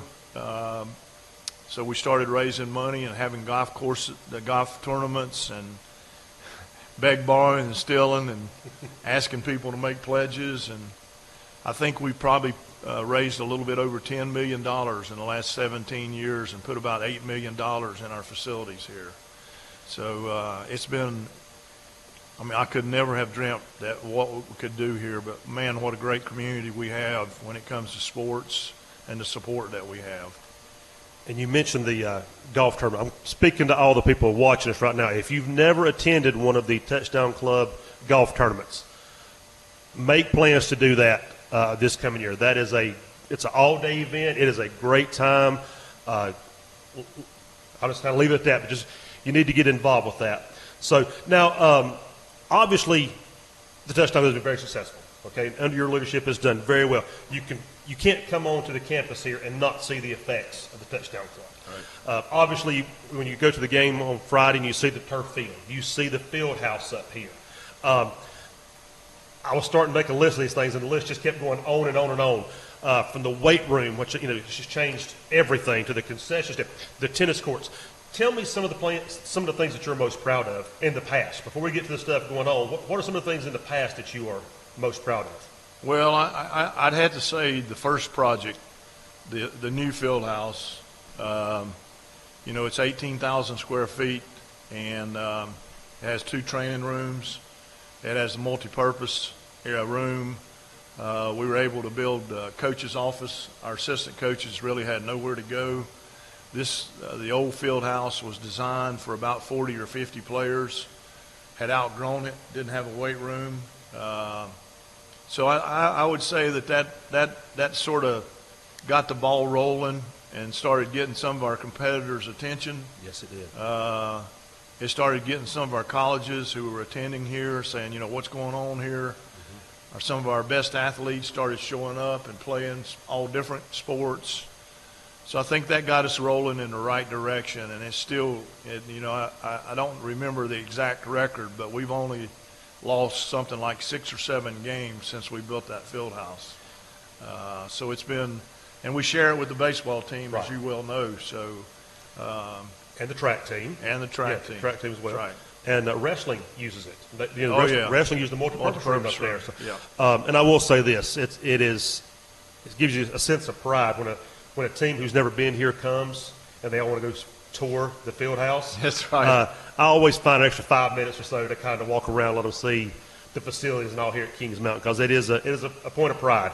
But now, other than the sports aspect of it, everybody knows Touchdown Club does a lot for our sports program. But what they don't know is how much you do for the non-athletics around here. So tell us a little bit about that. Well, this city's important to me. I didn't grow up here, but this city welcomed Maria and I and my children. They supported my children when they played, and I've been blessed from a business standpoint, and so we try to give back. We give back substantially. We have supported the band numerous of times. We supported the chorus, the drama club. We give money to the high school just in general to use however they want to use it. But we also support the Kings Mountain Elite. We've done a lot of work with the Kings Mountain Elite, and I'm very proud of that program, Maurice Tate, and what that group has done. We support the Optimus Club. One that doesn't get a lot of recognition that I've been behind is Ernie Blanton and the FCA. A lot of people don't know, but Kings Mountain has the largest FCA organization in Cleveland County. And just the other day, we had the largest group meeting of any middle school in the county. And so, and then when you throw in top of that our GPAs, our GPAs are some of the best in the state. Our athletes are not only playing sports, but they're working on their academics. And, I'd have to say, to add to that, and a lot of people who played, you might get to see one scholarship player from all sports. I think last year we sent 25 kids to college on athletic scholarships, and this year we're on track to probably pop over 30. That puts a lot of joy in my heart that we're giving children the opportunity to go to college and what we're doing here from an athletic standpoint. Absolutely. Well, listen, I would be remiss, and people would think badly of me if I didn't ask you, what are some of the upcoming projects that Touchdown Club is working on now? Because I know that's what's on everybody's mind. They see the things that are here, and, everything that's been done so far has been top notch. It's been pretty nice. So we know you've got something else in the pipeline. So yeah. What's coming next? I'm sort of made that way. I can't help it, Coach. I'm just I drive myself hard, and I drive other people around me. And we originally wanted to redo our softball and baseball fields. That was in our original next plan. But Dr. Fisher has some plans to expand the middle school, and he's asked me to slow that project down a little bit. So we're going to back off of that. And so right now we're looking to completely redo our football stadium. I've been meeting with some contractors. We're thinking about tearing down the old stadium. It was built back in the late 60s. It had wood bleachers and then covered with aluminum seats. A lot of them are rotten. Underneath the concrete, there's a lot of washout, so it's deteriorating. So we have quite a few people showing up for a ball game that can't get a seat anymore. Yes. So we're going to try to look at building us a new stadium, seats, and have some chairs so that the people who want to buy and be comfortable, they'll have some stadium seats in it. And we're going to sort of go up and out so that we can fill that stadium up. And my goal is to make it one of the best in the state. I feel like we already have the best facilities in the state of North Carolina. I get that comment a lot. And of course, I always get, when's our next project? But there won't be another one, a next one, until we get the track paid off. Today, we just got we still owe $637,000, and my goal is to have that paid off in 18 months, and then we'll start working on our next project. Well, that sounds great. Well, listen, tell the people real quick, before we run out of time here, those who would like to get involved with the Touchdown Club, how do they do that? It's real simple. You can join for as low as $100, and that's not a month, that's a year. And it could go up. It goes up to $100, $250, $500, and $1,000 increments. I think last year we had 46 $1,000 donors, and we need more people. There's about 10,000 people in this town, and I'm a dreamer. I always believe that I'd love to see 300 or 400 people in the Touchdown Club, and we need that $100, because every dollar that we spend, other than going for stamps or paper, goes to our athletes in some form or fashion. And now I know Marie is a huge part of this, but I also know that you don't do it alone. So other than Marie, who I know is the driving force behind you, who are some of your key members of the Touchdown that really help this thing move along? Well, we have a lot of people who help us. So I have a great board that consists of 8 different people. We have the cooking maniacs to help us. I'd be remiss if I left them out, because I don't think I've ever picked up the telephone and asked them to do something that they didn't say, be glad to. Rick Horde helps us a lot on advertisements. Harold Ferris, he's been a godsend for me. I've had a couple health problems this year. I had a hip replacement and it got infected, and I've been having a little problems there. But Sarah Mays, God bless her. I don't know if you saw all the work that we did at the 100-year football anniversary, but Sarah Mays gets a lot of that credit. And then Jody and Mark McDaniel, they work on our banners. I can go on and on. I always get nervous because I'm afraid I'm going to leave somebody out, but they know that I appreciate. But we need more members and we need more volunteers because we're growing. And, it's just some people don't like to volunteer, so if they'd give their money, but we always have something that somebody can volunteer and help us out. Well, I will say as a coach here, we do appreciate everything the Touchdown Club does. It does not go unnoticed and does not go unappreciated. So just a little plug. Anybody out there who can volunteer a little bit, maybe make a donation, it is absolutely worth it for the kids here in town and for this high school. Yeah, make the check to KMTD, P.O. Box 2017, Kings Mountain. I left that part out. Well, there you go. Well, Mr. Brooks, listen, once again, thank you so much for coming to speak to us, talk about all the great things that are going on with the Touchdown Club, the things that have gone in the past, and where we're going in the future. So thank you again. And now let's get back to the second half of the Kings Mountain football game, and go Mountaineers. The halftime show is brought to you by the following sponsors: Ben Engel and On Cue Financial, Audio Video Designs, Patriot Jacks Outfitters,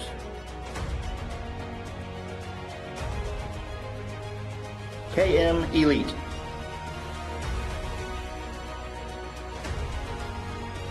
Taylor Law, PLLC, Shara Miller for Kings Mountain City Council.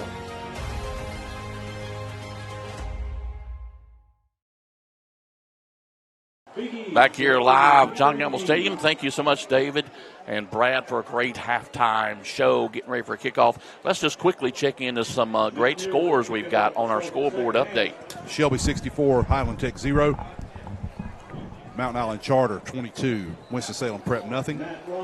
North Lincoln 32, North Iredale nothing. East Lincoln is down 10-2 to West Iredale. East Gaston 27, Thomas Jefferson 3. West Lincoln and Bunker Hill both undefeated. The Rebels are up 15-13 at the half. Ashbrook 21, North Gaston 7, Bandy's 29, Lincoln 28, Crest 28. Well, now mine says 27. Someone texted me said 28. South Point 35. Let me get over here to the other score stream. Blacksburg and 96. The Wildcats are up 14-12. Go Wildcats. Maiden up 30-0 over West Caldwell. Chase is up 33-13 over Hendersonville. Newton Conover 14, East Burke 13. Make sure I've got all of these down through here. And I do. That's the update. Thank you, Drew. Kickoff to Forestview. They return it up to a 25-yard line. He'll get brought down about the 29. They'll take our 1st and 10 there. Thank you so much for our halftime sponsors, On Q Financial, Audio Designs, Patriot Jacks, KM Elite, and Taylor Law PLLC.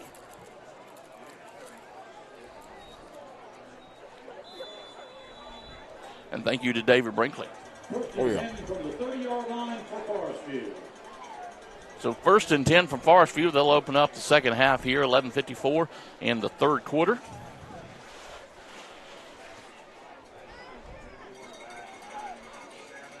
Yep, new quarterback for Forestview. That was number 13.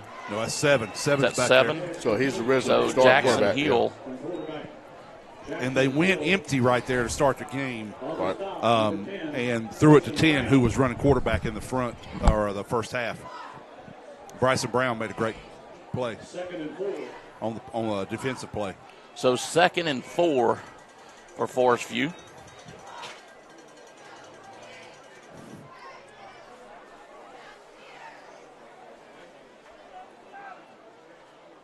So Hill with an empty backfield, 5-receiver set.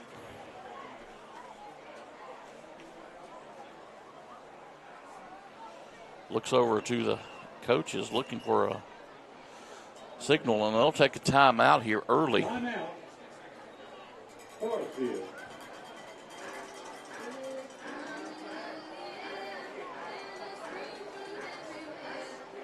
So they'll take a timeout.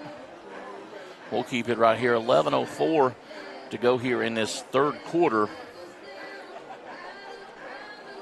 So, Craig, we saw the first half. Yeah. What you expected?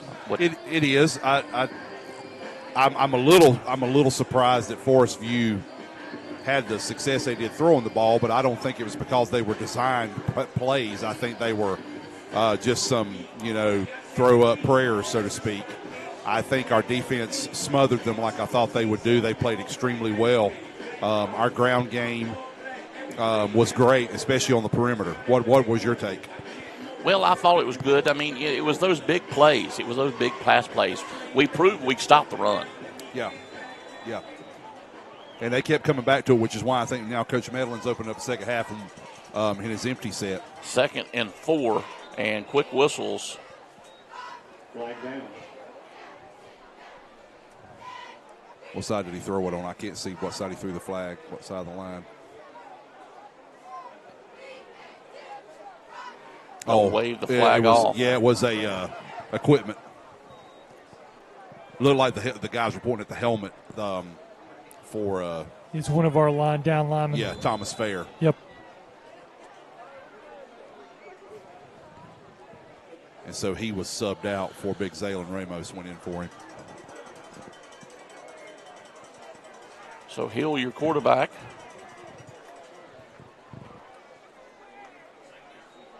He'll drop back under pressure, looks for a receiver, runs it himself. He'll run out of bounds. He might have gotten a yard. Bring up a 3rd and short. Well, he may have gotten a half a yard. So 3rd and 3. So the receivers just covered down the field, nowhere to throw the ball. No, and that's also assisted too, Drew. You probably saw that, how quickly we got off the ball. Curtis on that top side, he's our top defensive end up on the numbers for our fans. he looked like he was shot out of a cannon. He beat the guy off the block, so the quarterback had to step up quick. Big third down play in and out of his hands. That's Zeal. I'm going to tell you, speaking of zeal, I don't think he had a lot of zeal for the ball right there because I think how about that? That's a dad joke. I think he knew Bryson Brown's about to hit him. Wow. So fourth down There you go. on this opening possession for Forestview. 10:56 to go in this third quarter. And it'll be fourth and about 3. Gash and Lanier deep for Kings Mountain. And so far, he's proven that he's an excellent punter. I agree. Gets the ball off, and it is a good high punt. And the Mountaineers will stay away from it.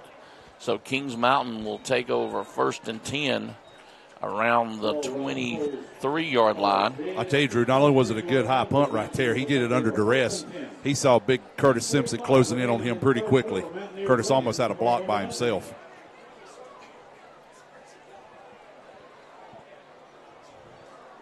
As one dad to another, I so enjoyed that. Thank you. I had to share with a few guys down here, and they enjoyed it as well. Well, you know, it's like that innate trait we're born with as dads.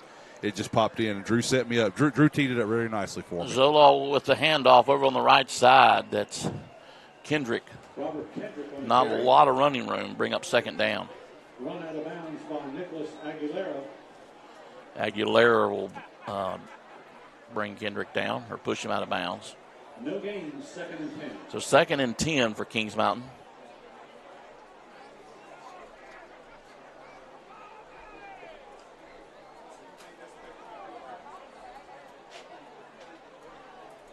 Handoff right over to the left side this time. A little bit of running room. Ball was out.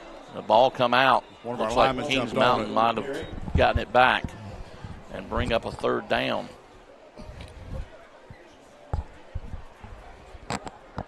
Still trying to unpile them. Yeah, so Kings Mountain will retain possession. It was I couldn't tell. It might have been Matthew Reichert that jumped in on the fumble. It was late, and it happened. I couldn't tell. I know it was one of our linemen. 3rd down.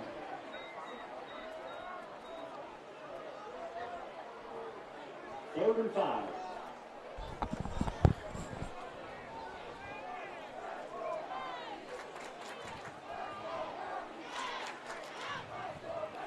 Zolo will call the signals.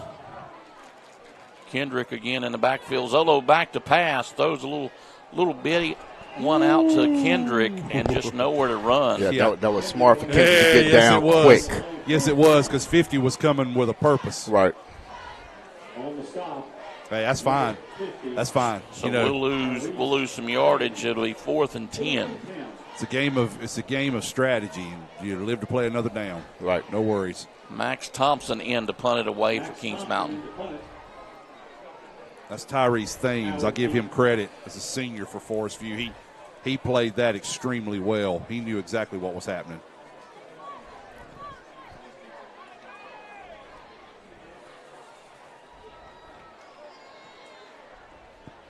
Thompson's punt is a good one. Down by UNASH. Ball down at the 47-yard line. So 47-yard line, Forestview gains a little position on the field right here with that punt. So they'll take over 1st and 10. 47. 8:37 to go here in this third quarter. Guys, I will attend tomorrow night the Cleveland County Fair. Have you been to the fair yet? Have not been. Nope. Rolled by, but have not been yet. Are you what announcing a is wrestling match? No, just taking the family, taking some friends. You might come home with something that you don't plan, and I don't He's mean a prize. Judge in the livestock competition. Yeah, there you go. There we go. Oh, there you go. Intercepted. There go that Jason man. Melton, 40. There go that 40-yard man. line. Atta baby Jason. Atta baby. Mr. bounds. Melton. Quarterback didn't see him.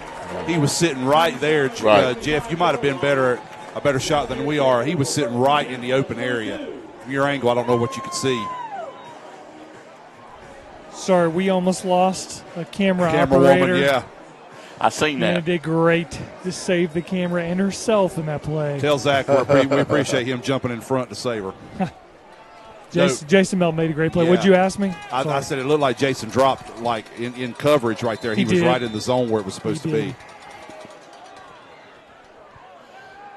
So new quarterback right now for the Mountaineers. It's Armstrong in, and that's Hill, the ball carrier to the 5, trying to drag it in. Touchdown, Kings Mountain.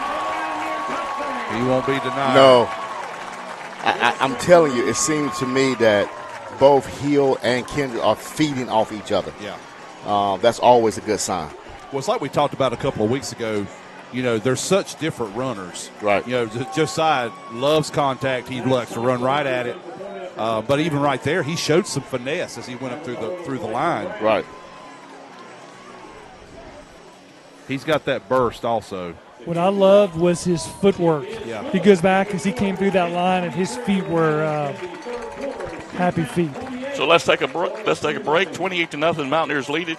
We'll be back here. More Mountaineer football right after this. The Mountaineer football broadcast is brought to you by Gutter Guys,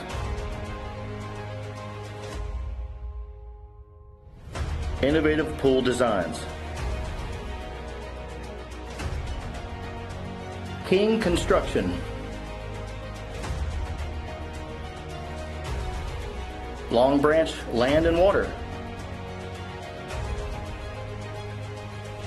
Christie Sellers with Allen Tate Realtors, Lickety Loos,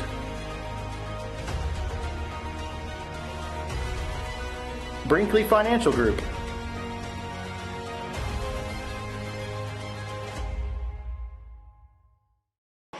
Back here, John Gamble Stadium, Mountaineers getting ready to kick off once again. 28-0, Mountaineers lead it. 8:23 to go here in this third quarter. Thank you so very much for joining us for the broadcast tonight. All right, let's take a poll. What's everybody's favorite fair food? If you could only have one thing at the Cleveland County Fair to eat, what would it be? That's easy. Deep fried Oreos. Haven't had those. It's going out of bounds. Going out of bounds. So unless they kick it again, 35-yard lines where Forestview will start. 1st and 10. Lamont, you had to eat one thing at the Cleveland County Fair. What's it going to be? Probably the vinegar fries. That's probably what I would get. Yeah, I like those too. And also you can't attend the Cleveland County Fair without getting some roasted corn. And so fries, corn, that type of thing. I don't try to do a whole lot of other stuff, but all that healthy food. You got to get the fries and you got to get the corn. Yeah. Craig? I'm probably going down there to that. It used to be, I guess it's the husband and wife that owns the fajita wrap. Oh, place. yeah. That's good, too. Yeah, I like that. That's what I'm getting. But that's not the only thing I'm going to eat, let's be honest. You got to get the funnel cake. That's what I was saying. Yeah, you can't go funnel cake. Yeah, you're not eating this one. Hill back to throw again, looking for a receiver. Now, did he pull it in? He got it. Great catch. That's Aguilar on the reception.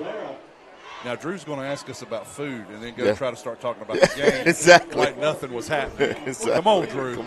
Give us some. Country ham biscuit with cheese. That's my go-to. That's a good choice. I'm not going to lie. That's a good choice. So 1st and 10, Forestview.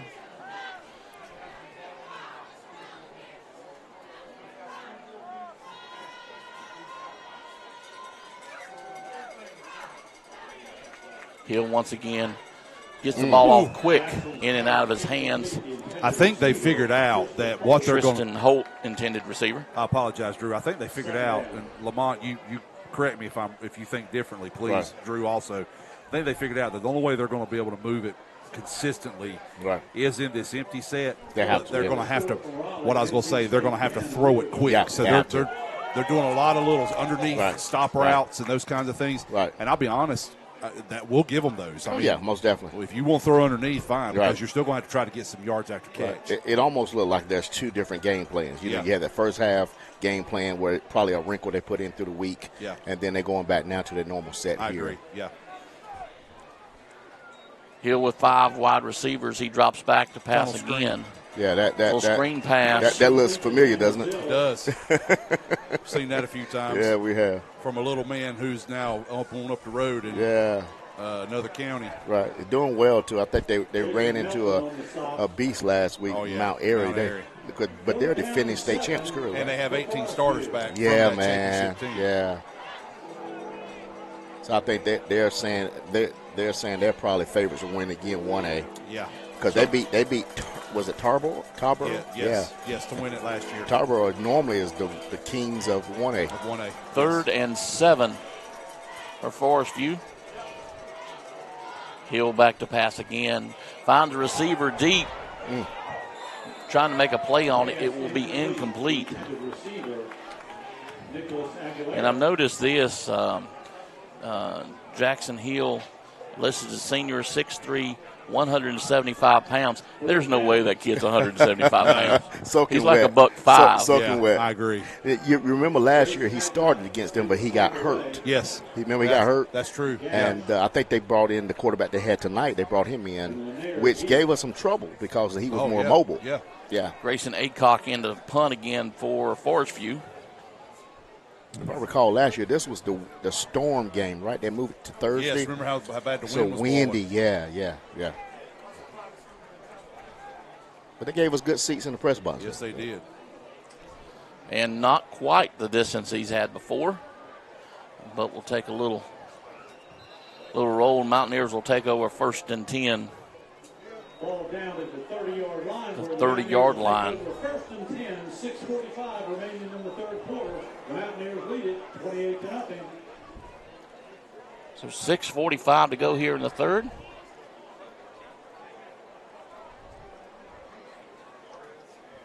First and 10 as a 30.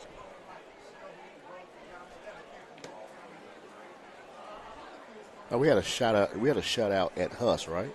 Yes, we shut out last week. Yes. So if we keep this on, he's bought pizza and wings the last 2 weeks. All right. So hopefully let's make it week number 3. I agree. Still got a whole quarter and 6:45 left though.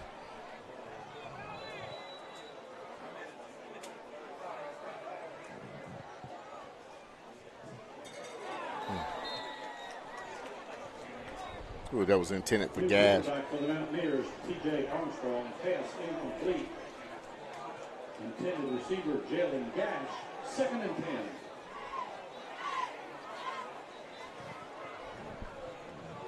Wherever you are tonight, thank you so very much for tuning in to Mountaineer football. It's 2nd and 10.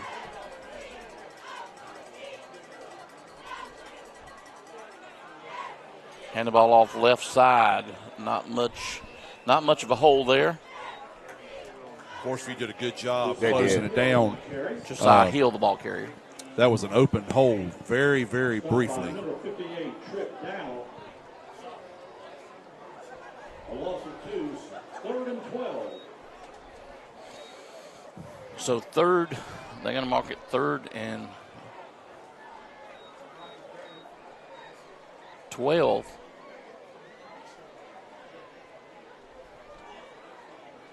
Back to throw. Pass incomplete, intended for Gash. Gash, the intended receiver. Incomplete, bring up a 4th down. So the Mountaineers not able to move the ball very much. And Jaden Gash coming off the field just limping a little bit. I hope he's okay. Max Thompson in to punt it away.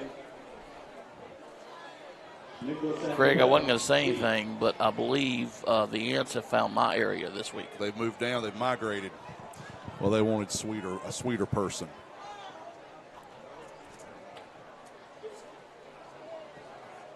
See what you did there. Nicholas Aguilar deep to receive for Forestview. Punts off. And not going to be returnable. Takes the Kings Mountain roll. So Forestview will take over 1st and 10 from around the 27-yard line. Ball is down at the 27-yard line. 1st and 10 for Forestview. 5:53 and counting here at John Gamble, 3rd quarter.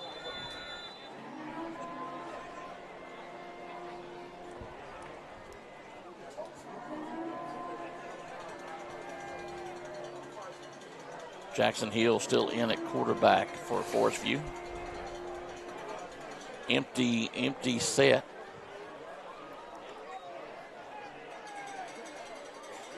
That's a great catch. Good Great ball, pass too. and catch. I have noticed that Hill does a very good job of getting that ball off quick. Oh, yeah. We saw that a little bit last year before he got hurt. Again, I just think they worked on something, throwing Rico in there for the first half, but I think they just back to their basic offense now. Well, if they've got any hope of getting back into the game, right, they're going to have to get down the field. They have to. And get it quickly, and they're going to have to score in bunches. And to me, this gives them the best shot. They're not going to get there running the ball. Right. Good Jackson Hill called his own number. That's good timing on the blitz. Did you see? You guys might have seen that, and the fans might have seen it. Antonio came from I mean, he was deeper than linebacker depth. It was a great call. 3rd and 12.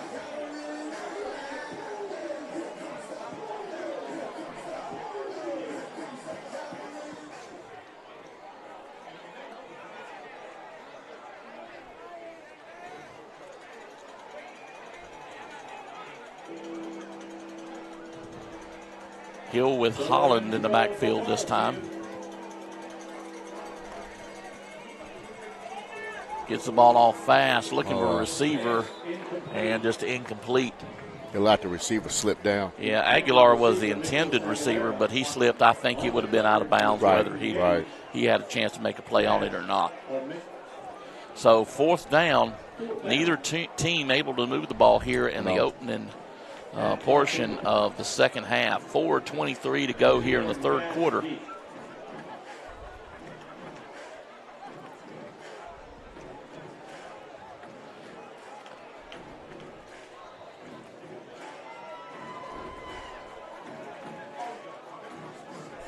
And another Forestview punt. Grayson Acock in to punt it away for Forestview. Quick whistles. Quick whistles, yeah. Who blew it? The ref. I think the white hat blew it.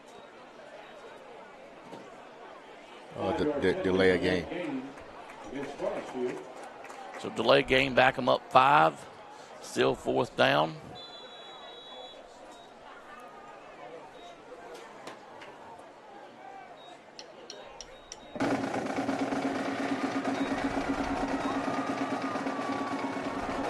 Go get him. Oh, man. Yeah, Curtis just, his momentum carried him into him.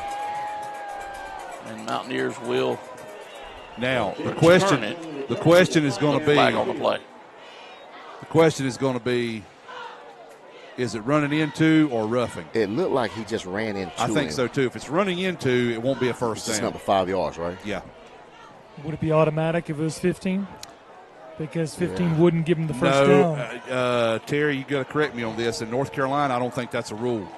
I learned in South Carolina it is. I think about 4th and 18, I believe. I think Medlin's arguing that it was roughing, but it looked like to me his momentum just carrying him into him. It's just like he ran into him. Yeah, ran into him rather. Well, and you guys know like I do in coaching and playing football. Right. When you are a straight on rusher, right, to a punter or even on a kickoff or a running into declined. When you're a straight-on rusher like that, right, you have to go to the side, right. And they think that they want to run right onto him. Well, when you run right onto him, that's the potential problem you have. Right, it's literally running into the punter. I'm telling you, Coach Mellon, he is letting them have it too. Yeah. He's still on the field. Hey, he got to fight for his squad. I ain't mad at him. Hey, you got to fight for your squad. Over everything, they will accept the penalty.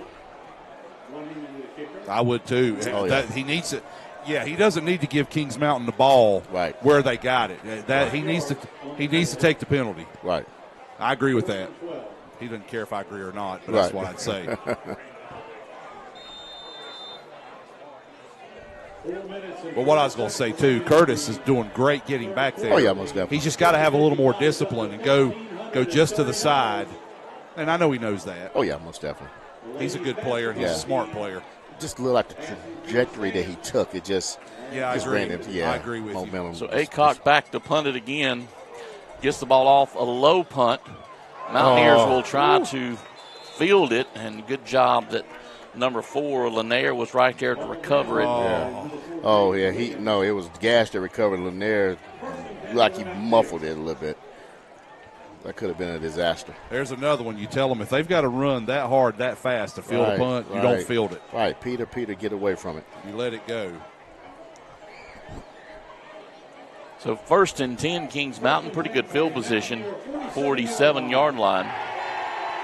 4 minutes and 5 seconds left to go here in his third quarter. And you see number 3, that's Jakeeling Littlejohn. He's pulled up from the JV tonight as well. Armstrong back to throw the screen. That's Hill over on the right side. I'll tell you what. Trying to get away and fights to maybe get back to the line of scrimmage, depending on where they mark it at. Bring up 2nd down. Sorry, Drew. I'll tell you, 58 for Forestview. Tripped out, and number 20-something. I didn't see 28. Looks like they're strong. They're free safety. Yeah. It might have been 21, too. I don't know. One of them. Right. They played that screen tremendously. Man, I'll tell you, I'm very impressed with his play tonight on defense. Yes, I agree. T.J. Armstrong, quick pitch over on the left side. That's Hill once again. Josiah Hill across the 50, still inbounds. He'll be pushed out of bounds. Close to a 1st down. And close enough, it'll be 1st down. Yeah, his footwork down the sideline was great. Body control. Picked up just a couple of extra yards to get the 1st down.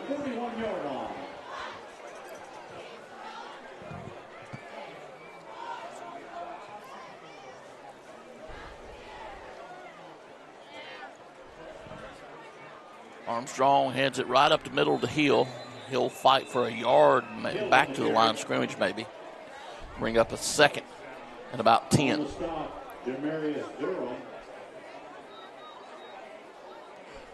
Try to check in with a Caldwell Banker Farm Bureau 133 West just-in-time plumbing scoreboard. Really, the score we're interested in is that South Point Crest score. Yes, sir. I don't blame you. Let me let it reset. I just reset my computer. Still saying 35-27 third quarter. Third quarter. Still the third quarter, Blacksburg 14, 96-12. North Lincoln 53, North Iredale 7. Armstrong throws it deep. No flags. I don't know if that was. I don't think we ran that route. No, we didn't, because you had two. You had 2 receivers in the same. You have a good look on that, Jeff. He was right towards where I was, and you had kind of almost the sideline wheel route going, and the slot receiver was going almost the same exact way. And we do have a lot of backups in now. Shelby 74, Highland Tech nothing. Maiden 37, West Caldwell nothing. Ashbrook 21-7. Lincoln is now up over Bandy's 35-29. Chase 33, Hendersonville 13. Newton Conover is down to East Burke 25-20. East Lincoln has now tied the game up. Armstrong looking to throw it deep and just overthrown, incomplete. East Lincoln has tied West Iredale at 10. East Gaston 34, Thomas Jefferson 3, North Lincoln 34-20. No, that's JB. Sorry. And let me go over here. West Lincoln is now down to Bunker Hill 21-15. Thank you for just in time, Caldwell Banker Farm Bureau 133 West, for their coverage of our scoreboard this season. Back to punt, and a good one it is. Get down there, Bryson. And it's going to roll. Good job, Bryson. Stop it right at the 1. Good job, Bryson Brown. It looks to me like it's literally inside the 1. That's a great job. They're going to spot it Yeah. That's great coverage. We had Bryson down there. We had, looks like Barry Moore was down there with it, and Gabe, the long snapper. Was down there. Coverage. What's his last name? Gabe? I think he's Johnson. I think that's Gabriel Johnson. His dad works at First Baptist. Listen, we need to give I believe he's a short. He's a short. The other long snappers for JV. That's right. So first and 10, Forestview from the 1 yard line. Thank you, Terry, for the update. Let me say this real quick. That was running into the kicker as we thought, and he said it is not automatic. And I appreciate you telling me that, Terry. I thought so. At our JV game last night in South Carolina, I found out in South Carolina it is an automatic first down. That was interference on us. But And he caught that ball. He called That's it. number 2, Aguilar. He made some great plays tonight, really adjusting well to the ball. We're just not getting our head around. Really, that was pretty good coverage by Kings Mountain. Ball was underthrown to the inside, and defender really didn't have a chance. Well, and the defender tackled him. Yeah. So he almost whiffed a little bit. He grabbed him. That should have been interference. They'd have taken the play either way, but.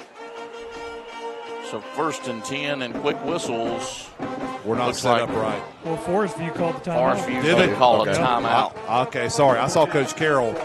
They were motioning a lot. So that'll be their second timeout of the half. It's 1:21 to go here in this third quarter. Stay with us. We've got more Mountaineer football right after this. The Mountaineer football broadcast is brought to you by Brittany Austin and Hewitt Realty, Flooring America,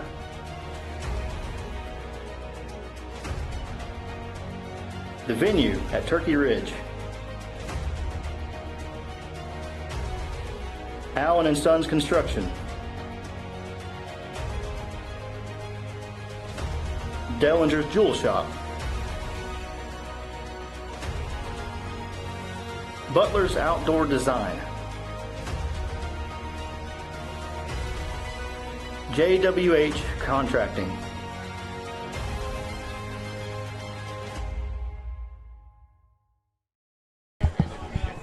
Back here live, John Gamble Stadium. Mountaineers lead 28-0. 1:21 to go here in this third quarter. So first and 10 for Forestview. Quick throw once again, little screen to the 30-35. Mountaineers will stop them around the 31, 32-yard line. Bring up second down. Just got an update from our main man, Tommy Payne, who has someone on the ground, not literally, but someone there at the Crest game. Crest has just tied it at 35. Wow. And they just started the second half. Wow. Looks like it's going to be another shootout basketball score. Yeah. Smart play. Pass incomplete. We'll bring up third and 5.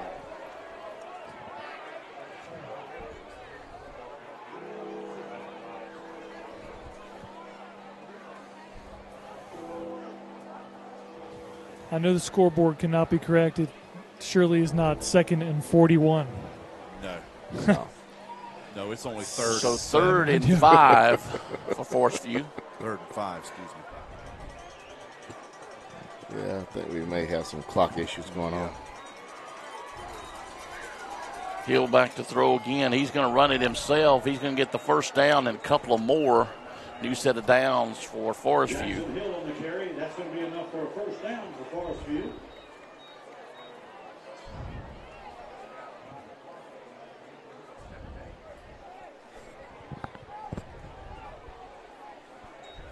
First and 10 at the 47-yard line.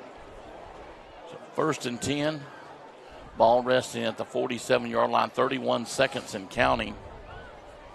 Yeah, I see C.J. Hauser. He's normally back there in that defensive backfield. He's out tonight. Yeah, I said that wrong earlier in the game. I said that was Kamari. Yeah, that's C.J. C.J. Now, Kamari's number 3, but they do have a JV. Yeah, that's who you were talking about earlier. Lil John, he's double numbered. Right. We've got a few double numbers. Right. And, of course, Matt told us, Coach Bridges told us about that. They have more jerseys. They just run out of jerseys. We got a lot of players. Yeah. Were they double numbered last week with the new jerseys? Yes, they were. It will be about mid-October before they get the new ones in. Really? I guess they got to stay with the roster, right? Correct. Okay. And what he's got, like you can see here, Lamont, people can't see it's a home, but he's got the doubles. Yep. They'll let the clock run out. We'll go to the fourth quarter here at John Gamble, Let the band which play. means we turn it over to the band. Favorite time. Kings Mountain 28. Forestview nothing.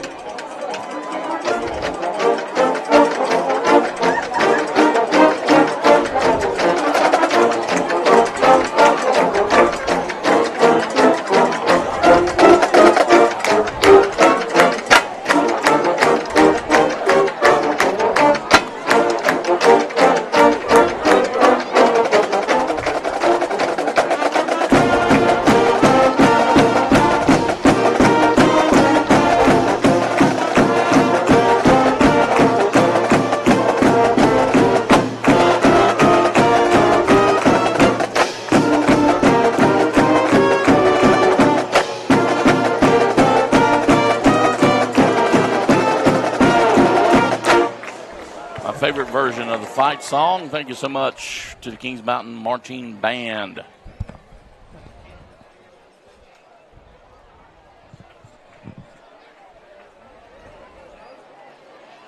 So we get ready for the fourth quarter here at John Gamble, 28-0, 12 minutes on the clock, and Forestview moving the ball a little bit. Hill back to throw again, throws into coverage. Gosh almighty. That tackle. Oh, my. Oh, my God. It is right in front of the white hat. He is holding, and I don't blame him. Right. I don't blame him. Right. 65, God bless you. What's your name, Cass Phillips? I would hold Curtis as well. He had Curtis by the top of the shoulder pads. Right. And almost pulled him up over his head. Oh, Wow. man. He wasn't anywhere inside the framework. He was on top of the framework, like building a house on the framework. Right. And Curtis is going to draw that type of attention of course, every night. Yeah, I'd hold him too. Hill hands the ball off and nowhere to run.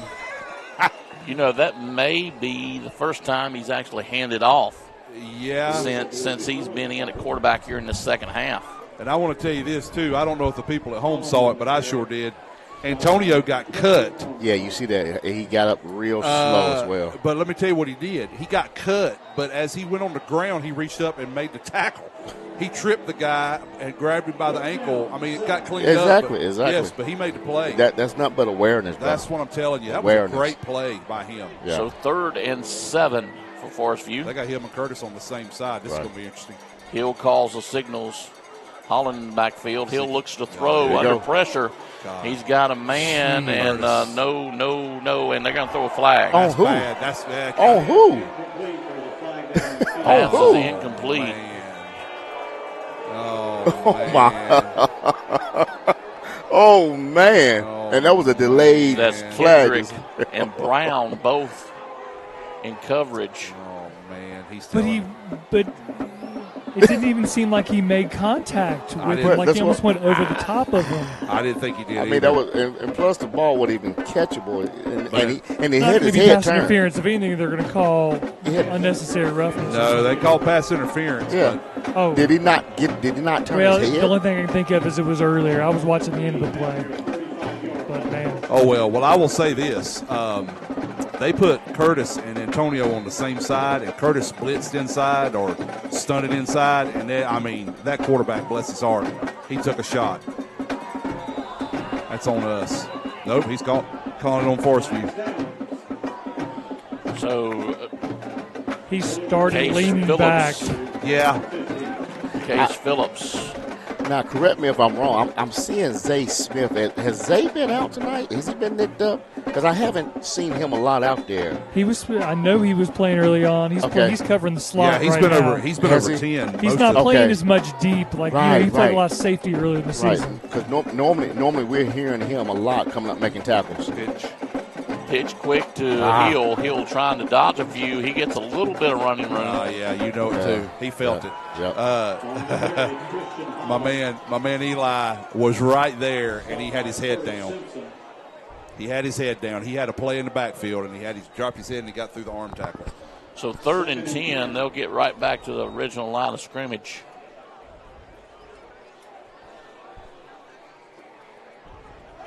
Second down. Hill with a quick pass. Number 2's on the reception. He's got a little bit of running room, picks up a first down and a few more. Tunnel screen. Yeah, that's it. Bryson Brown, one of the ones on the tackle there to bring him down. I can tell you what, Aguilar's a problem. He and David Howard, number 10, are both really good players. Guys, that begs the question to be asked. How come they didn't start with this spread against us? My only thought, Jeff, is that they did that to try to eat the clock. That's what I'm thinking, too. I think they look like they put that wrinkle in because I hadn't seen them run that type. It was the whole half. Yeah. I know. I don't know. Hand the ball off to Hill over on the right side. That's Holland on the right side. Nowhere to run. Eli didn't miss that tackle. No. He'll get brought down. Second down. By Eli Lipscomb.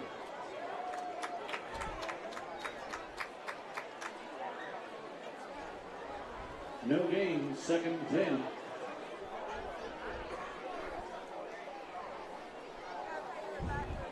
So 2nd and 10. This is pretty much the closest that Forestview's been. Right. And I know Coach Curls, he wants to make sure we shut them down and shut them out.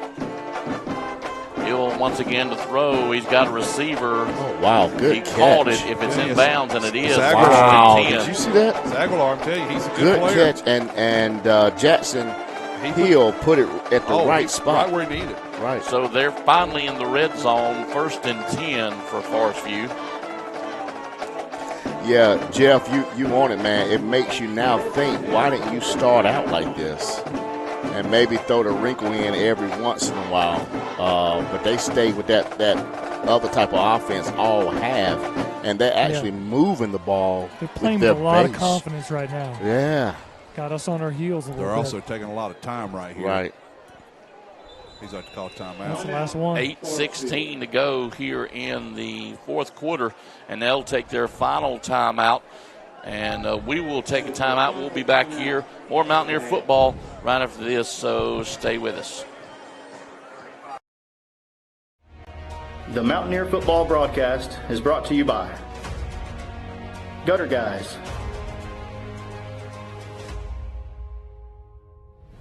Innovative Pool Designs, King Construction, Long Branch Land and Water, Christie Sellers with Allen Tate Realtors, Lickety Loos,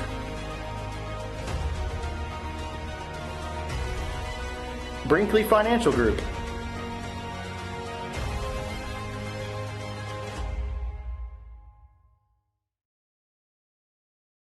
Back here live, John Gamble Stadium, 8:16 to go here in this ball game, 28-0. Mountaineers lead it, but Forestview is knocking on the door in the red zone, 1st and 10. Man in motion, Hill throws it out, little screen pass, not caught. So bring up 2nd down. I tell you what, they had a good little play right there too. If Nate catches that ball, Elijah Wilson, if he catches that, he may get in because they had stretched us out pretty well over here to this hash, and we were blocked. And I'm not saying we couldn't have got through, but Coach Medlin called a great play right there.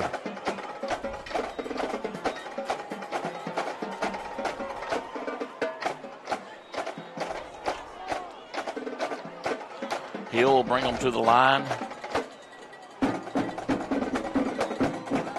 Second and 10. Throws it to the end zone. Is he in? Oh, God. And he caught it. So touchdown, Forestview. So there goes the pizza and wings for this week for the defense. Yep. Yeah.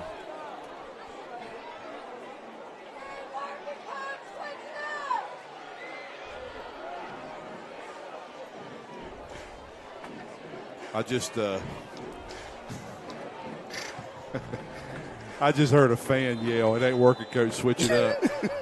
We've shut the last two teams out that we've played, and we let this team score with 8 minutes to go in the game. I believe Coach is okay. Hey, you know when you get spoiled, I'm saying. Everybody want to shut out. I believe we're okay, man. We have spoiled the fans. We'll take a break. We'll be back here. More Mountaineer football right after this. Gosh. The Mountaineer football broadcast is brought to you by Brittany Austin and Hewitt Realty, Flooring America,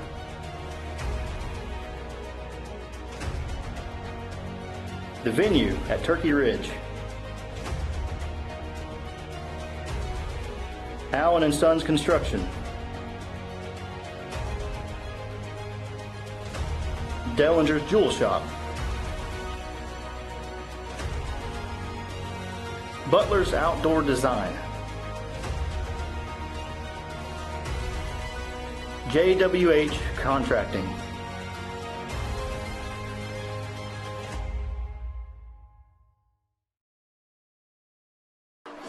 Chesney. Back here live I'll show at you. John Gamble. Mountaineers lead 28-7. 8:10 to go in here in this ball game. And Forestview will kick the ball off to the Mountaineers. Drew, I want to take a moment. I've been told by a couple of people, and it was confirmed by Lenny, Mr. Lenny Wright. Chesney, before their football game tonight, Chesney is in the district that Blacksburg is in, so we will be playing Chesney soon. Right. They recovered that, but it didn't go 10 yards. He recovered that on the 47. That did not go 10 yards. Right. That didn't go 10 yards. That didn't go – throw the flag, please. Anyway, sorry. I'm trying to be serious a moment. I shouldn't be worried about that. That didn't go 10 yards. That didn't go close to 10 yards. Tragically, tonight, before the Chesney High School football game, good call, several football players were on their way to their game, and there was a wreck, and 3 of the football players were killed in a wreck before the game. The driver is in the hospital, and 3 passengers are deceased. So that was on the bus? No, they were driving. It's probably coming back from pregame meal or something. I've been told they were players. So I would say to Mountaineer Nation and even Forestview fans or others that are watching, lift up a prayer for Chesney High School and their players, coaches, and families as they're dealing with a heavy loss tonight. So sad. Josiah Hill, the ball carrier, brings up a 2nd and 4.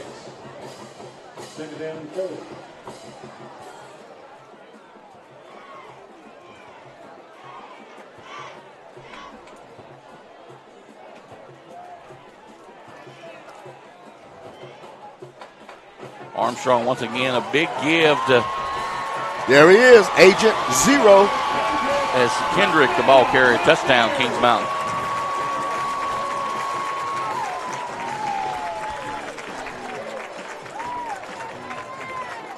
I was trying to look and see who that number was because Josiah Hill's been in there.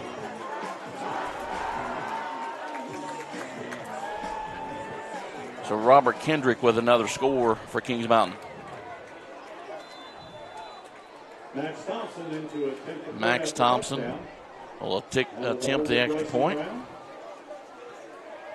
The ball is up, and it is good. The Mountaineers will lead it 35-0. Stay with us. We've got more Mountaineer football right after this. Don't go anywhere.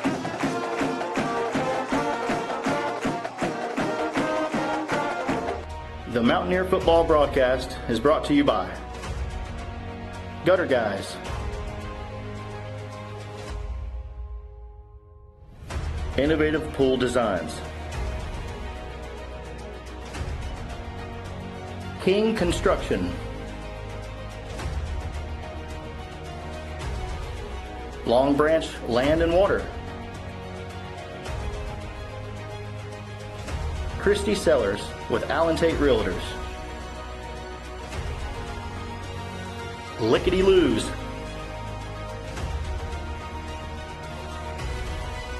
Brinkley Financial Group,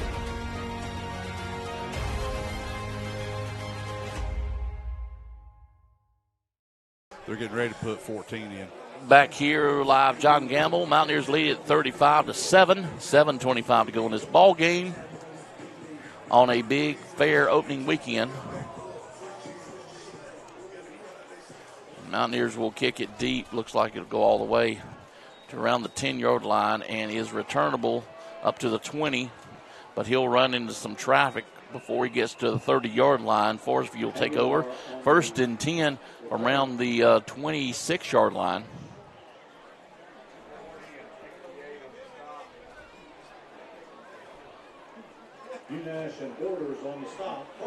Unash, one of the defenders there on the stop for Kings Mountain.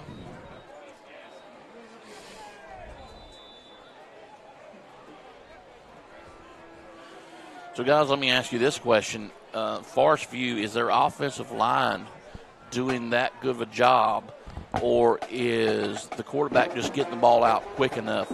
He's getting out under quick pressure. enough. Yeah, he is. Yep. Pick. And that's a freshman. That's number 3, Howes.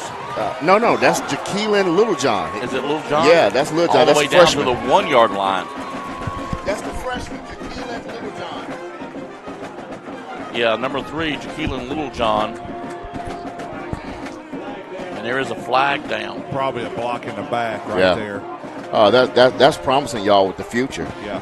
Is that Little John that's Yeah, number Jaqueline, 9 for yeah. JV? He's number 9 for JV. He is number 3, 9. phenomenal He in is. JV. Got some good athletes coming up. Yeah. So blocking it back against Kings Mountain. I will say this from my vantage point, you couldn't ask for a better interception. No, you couldn't. Just threw it behind the receiver by a good 5 yards. Right. So the Forestview defense will have to come right back onto the field. And, guys, they got to be tired. Hey, Jeff, someone asked, is Jaqueline Littlejohn in Kenny U? The way he played, absolutely. Yes. Yes. Yes. I thought all the Little Johns are related. Most definitely. I mean, you know that. So Armstrong calls the signals. Nope. They got hands it off to Hill. Josiah Hill, he gets hit at around the 30-yard line. Darion is in. Okay. Darion Dixon Velez. Velez, yeah, he's in. I think he's. South Point just tied the game at 42. Wow. Thank you, Tommy Payne, for the update. Wow.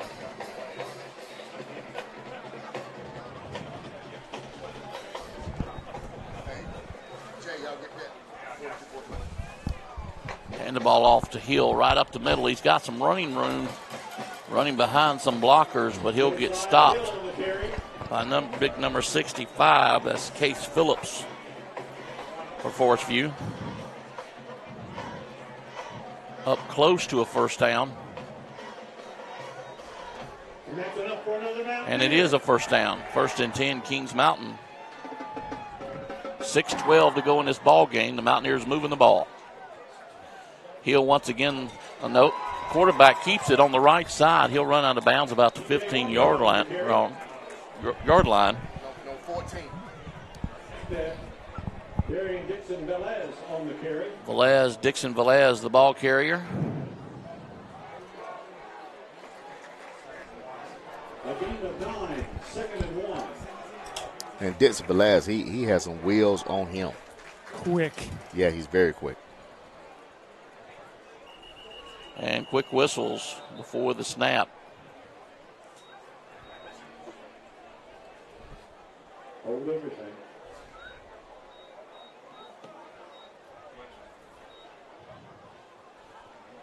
Maybe an equipment, something with equipment.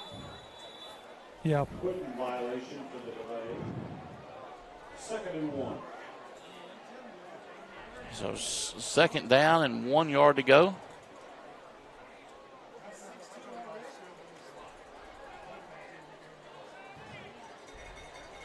And the ball off over on the right side. That's Velez Hill. Yep. Dixon Velez. He'll in for a touchdown, Mountaineers. Great block out front by Spikes. Absolutely. So touchdown, Dixon Velez. And if I'm not mistaken, that's his first touchdown for the Mountaineers, varsity level. He's a junior? Yep, yes. Junior. Max Thompson in to attempt the extra point. we talked about it before, man. What I like about that too is all of his teammates coming down the side to celebrate with him. Yeah, because he's in practice every day, just like they are. All right, let's love to see it. I do too. Let's take a break. We'll be back. More Mountaineer football right after this. The Mountaineer football broadcast is brought to you by Brittany Austin and Hewitt Realty, Flooring America,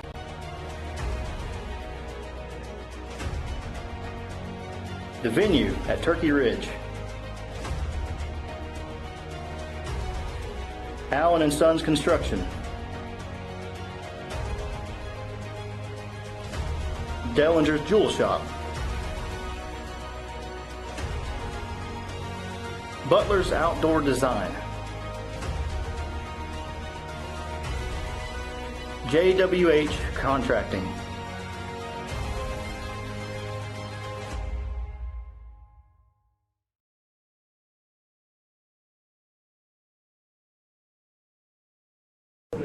Back here live, John Gamble Stadium. Mountaineers lead it 42-7, 5:29 to go here in this ball game. Matt Rahm gets ready to kick it off for the Mountaineers. Booming kick. All the way to the 5, across the 10, 15. The Mountaineers will put pressure on him. Got to wrap up. He's missed a block or two. He'll bring it up to the 30-yard line. Looks like 31. And Forestview will take over 1st and 10 from their own 31-yard line.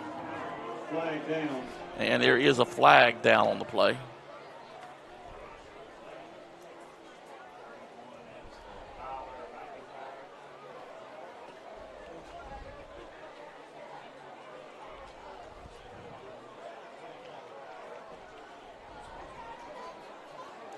Penalty against Kings Mountain. I did not see the call. Unsportsmanlike conduct against the Mountaineers. So 1st and 10 from Forestview from the 46-yard line.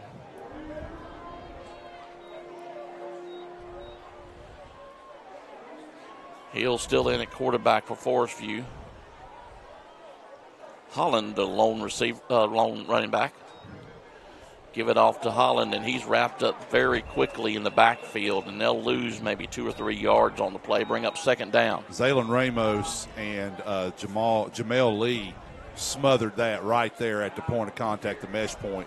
We also saw Keydon Lenny, a 6'2 junior, playing defensive end, coming down hard, playing great technique. That's a great play by the interior defensive line. Absolutely.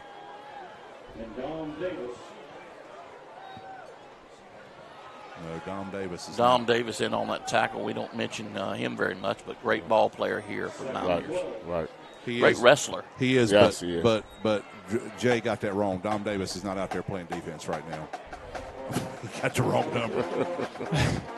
I was thinking that, but you said it. Dom Davis is number 51. Right, he is. That's what I was looking for. He is not on the field. He's an offensive lineman. I was going to say, when did Dom start playing defense? They saw 50. We're going deep. Which is Zaylen Ramos, and he thought it was 51. Okay, That's gotcha. Dom is sitting right there on the bench where the television is. I was going to say, Dom playing defense now? No. I called it correctly. Poor old, the spotter messed him up. It wasn't him. Yeah, that's what it was. I'm sure Don got to keep out there. He's like, hey. Yeah, I made a tackle while I'm on the bench. I'm a bad man. I wheeled that tackle to the ground. 3:48 to go here in this ball game. Jackson Hill looking to throw it deep under pressure on the run, tries to find a receiver and just kind of throws it away. Nobody open. Great coverage for the Mountaineers down the field. And 4th and 11 for Forestview.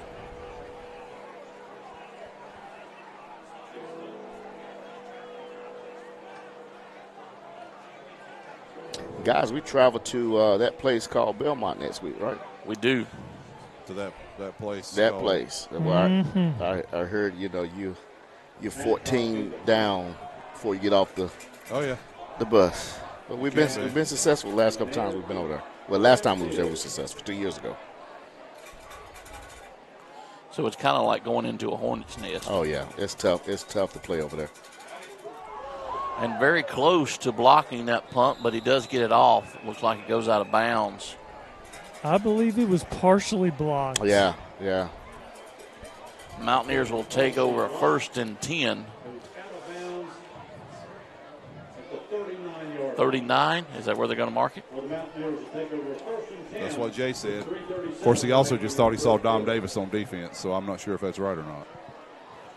Do we have a score update On between those two teams? The game? It's still tied. 42-42? Yes. Okay. According to Score Stream. All right. I've got Score Stream app open and the Score Stream on the Gaston Gazette, so I've got two.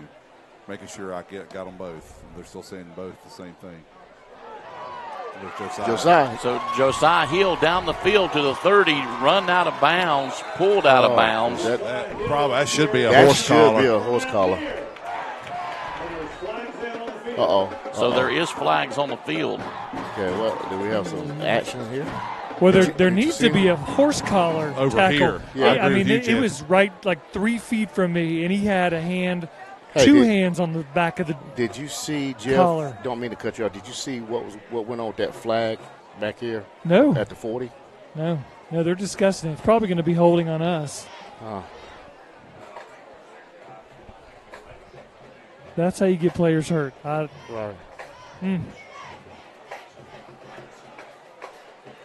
So unsportsmanlike conduct against Kings Mountain. Okay. There's Unsportsmanlike against them. Offsetting. I think guys at this point are getting a little chippy and they're Brings talking. up 1st down. Yep. So those will offset. So 3:22 to go here in this ball game. We got some other guys in. Adrian Barner is in at left tackle, number 72. Good. That's good for those guys. Get some smell. Yep. Mops at left guard, number 59, Caleb Bumgarner. And we've got still Alex and is still in there. And then Jack Kaiser is at right tackle. Okay. In the backfield, Thomas along Feimster? with Darion, we've got. That's Thomas. I think so. Thomas He's sideways. Yeah. Thomas Feimster is now in at running back. 24. We'll try to get our receivers in a moment. Hand the ball off to Feimster. He'll dance around, miss one tackle, but he'll get wrapped up. Isaiah Banks is in, number 16, number 25. There we go again. Malcolm Carter. They throw another flag. Yeah. I'm looking down at the roster. So sorry. Now, again, unless I missed it on our side, but it looked like a late hit or unsportsmanlike conduct against Forestview. One of our linemen looked like they got hit late. Yeah. Oh, yeah, they marked it off. Personal foul, yep. According to Michael Crocker. Foul against Forestview. According to Michael Crocker, Crest just scored 48-42. Wow. So 1st down, 1st and 10 for Kings Mountain. Down here deep in the red zone. So you got a basketball game going on. Yes. On Boiler Springs. No, wait a minute. Yeah, never mind. Okay. I see what you're saying. Michael sent me another text that missed extra points favor for Red Raiders. I get what he's saying now. Right. Because if they score and hit the extra point, they could be up. Win. They could be up 1. You know, last year they won a controversial game at South Point. Exactly. Coach Soseby got angry. Right. He got threw out, too. Dixon Velez gives it off. That's Feimster. Ooh, left big side. Ooh, what a hit. End zone. Touchdown. Is that Mr. Alex? Is that Mr. Alex Jackson? Alex Jackson. Man. You dirty rascal. I love you, dirty rascal. Man, what a key block. And it was so clean and beautiful. I mean, it just was. He turned right back inside and just put his shoulder right into that guy and put him on the ground. And that was Feimster on the touchdown, right? Yep, Feimster.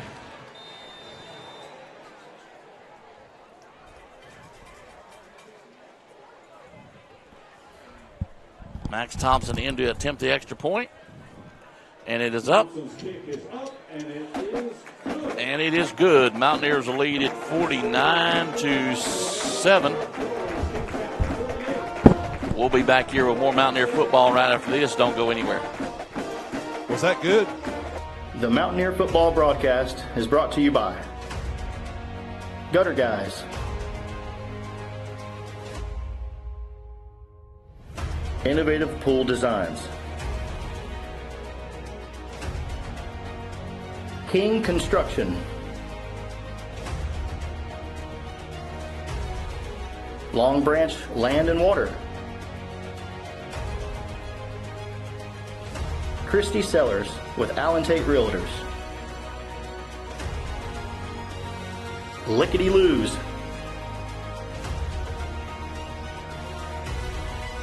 Brinkley Financial Group,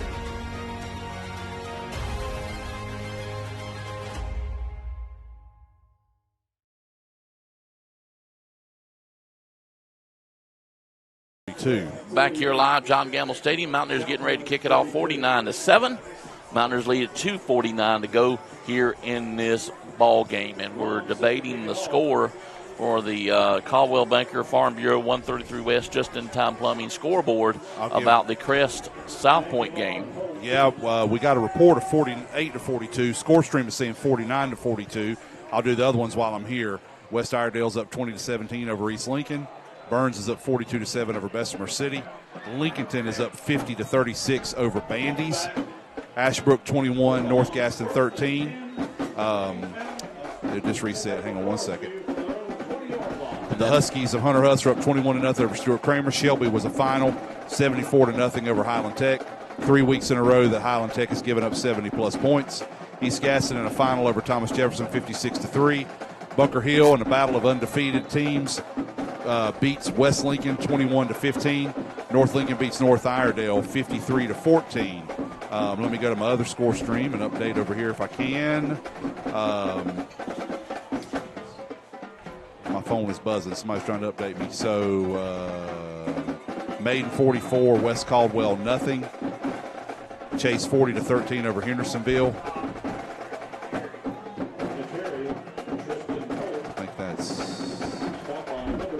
And correct me if I was wrong, That's but all. Didn't East Rutherford beat Chase last week? Yes, they did. Wow. I thought I heard that.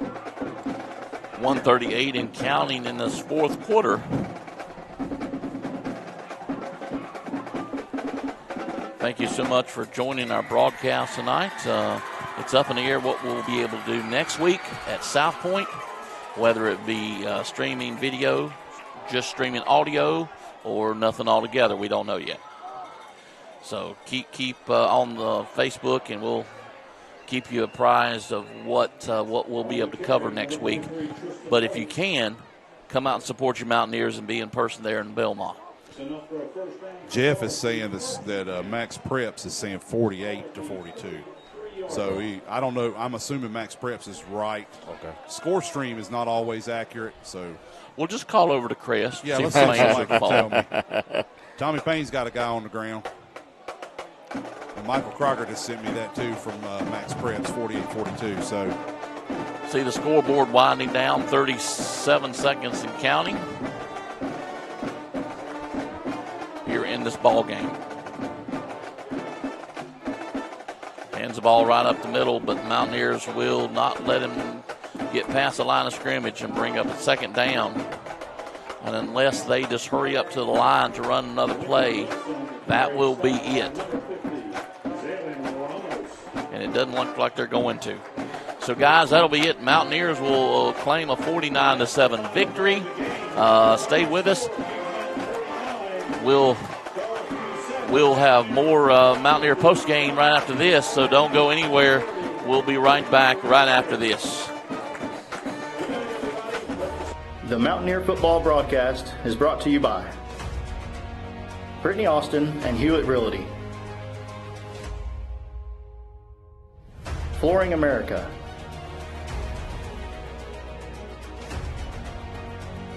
The Venue at Turkey Ridge, Allen & Sons Construction, Dellinger's Jewel Shop, Butler's Outdoor Design, JWH Contracting,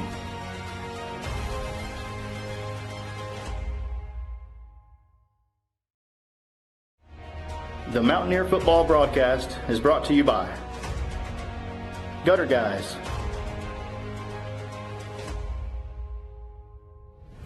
Innovative Pool Designs, King Construction, Long Branch Land and Water, Christy Sellers with Allen Tate Realtors, Lickety Loos,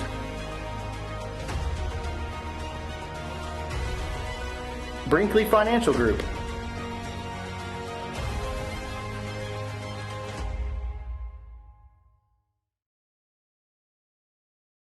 Back here live, John Gamble Stadium, getting ready for the band to give the school song and the fight song and a new tradition here at John Gamble Stadium.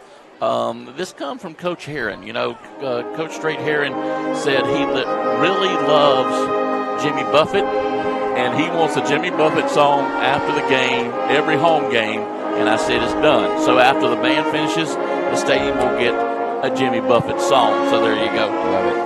Let's wrap up the game a little bit. Exactly what you thought we would see? Or Yeah, I think we just had a sluggish start in the first quarter. Maybe they did some wrinkles, or maybe we just shot our own selves in the foot. But I think the coaches would agree that it just seemed like we was out of sync. You had, one time, 12 men on the field. Offense just wasn't there. Defense played well. We gave up some big plays in the first half, but we was able to stop them. But again, it was just a sluggish start. We didn't start fast, and then of course we start rolling and began to play Kings Mountain football. But I know Coach Herron, he's not happy with. He's happy with a win. But those little things, those little small details, they got to fix.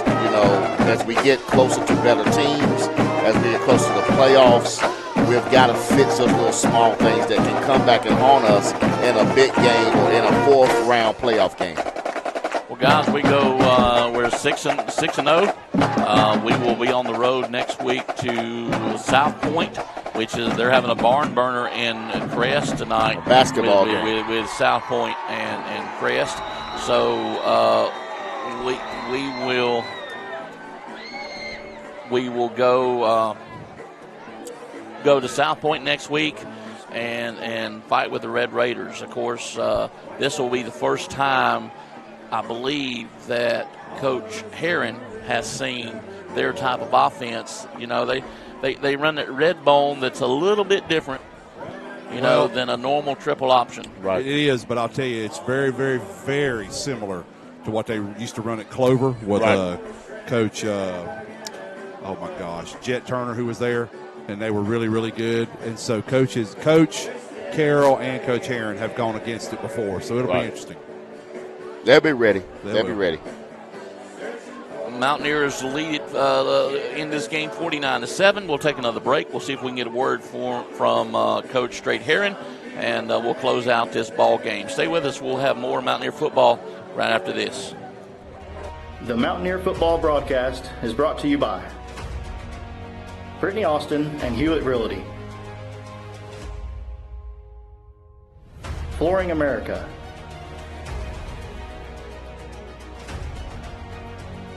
The Venue at Turkey Ridge, Allen & Sons Construction, Dellinger's Jewel Shop, Butler's Outdoor Design, JWH Contracting,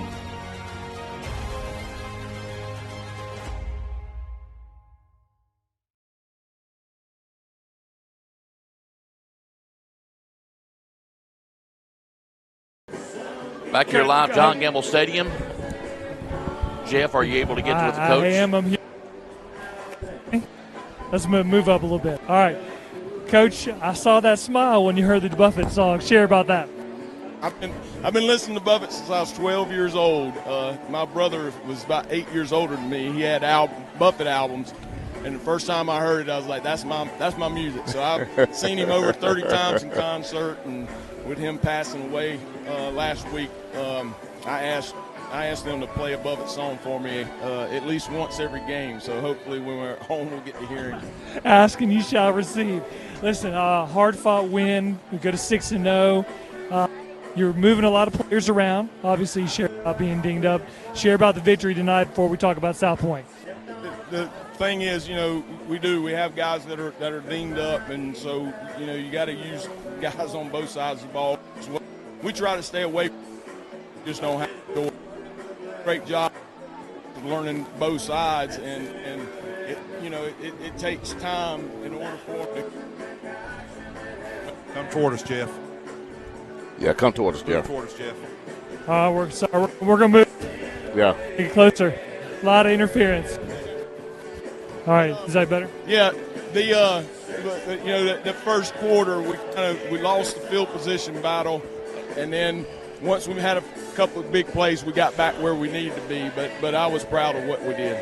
Yeah, I thought it was great. I thought it was good to see some of the other players get in and score a little bit. All right, we got to you show the players. Big week of practice. Got a big game next week in Belmont. Talk about this week's prep. Well, I just know that offense they run is unbelievable. I studied that offense at South Point years ago when I coached at Clover, and I know how difficult it is to stop when you run it the right way, and they do. So we've got a lot of work to do, make sure that everybody knows what they're responsible for on defense, to take care of the ball and everything. And then, of course, on offense, we did a great job running the ball tonight, but it's the same struggle. We got to figure out how to pass the ball and get yardage. So those are things we got to focus on this week. And then we got to get better in the special teams, and that's on us. That's on the coaches. We got to do a better job of that. Well, for tonight, congratulations on going 6-0. Good week of practice. We'll see you Wednesday at the coaches show and Friday in Belmont. Thank you very much. Appreciate what y'all do. Thank you, Jeff. Thank you, Coach. We appreciate it. Well, we're going to get out of here. Remember, right before we go, Drew, got an update from Tommy Payne. South Point is up now 49-48 with 4:50 to go in the game. Wow. Well, there you go. We'll follow that on the way out of the stadium.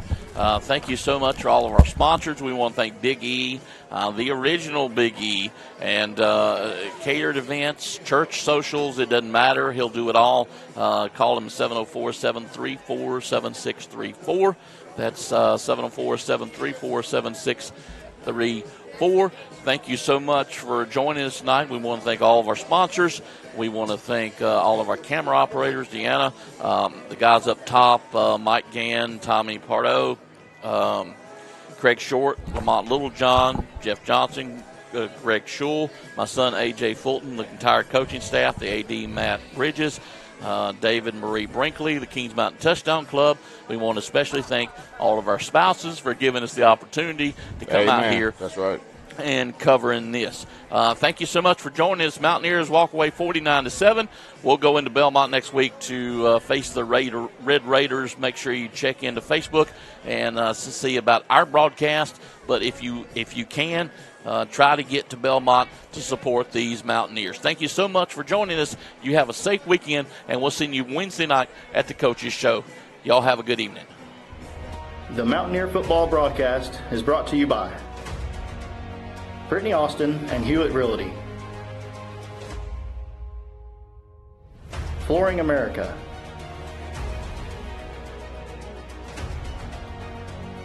The Venue at Turkey Ridge, Allen & Sons Construction, Dellinger's Jewel Shop, Butler's Outdoor Design, JWH Contracting,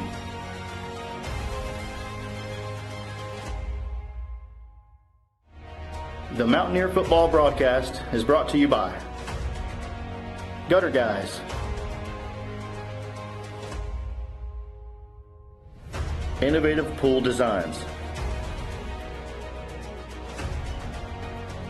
King Construction, Long Branch Land and Water,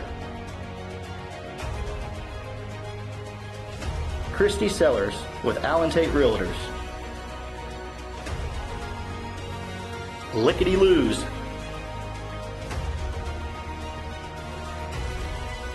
Brinkley Financial Group,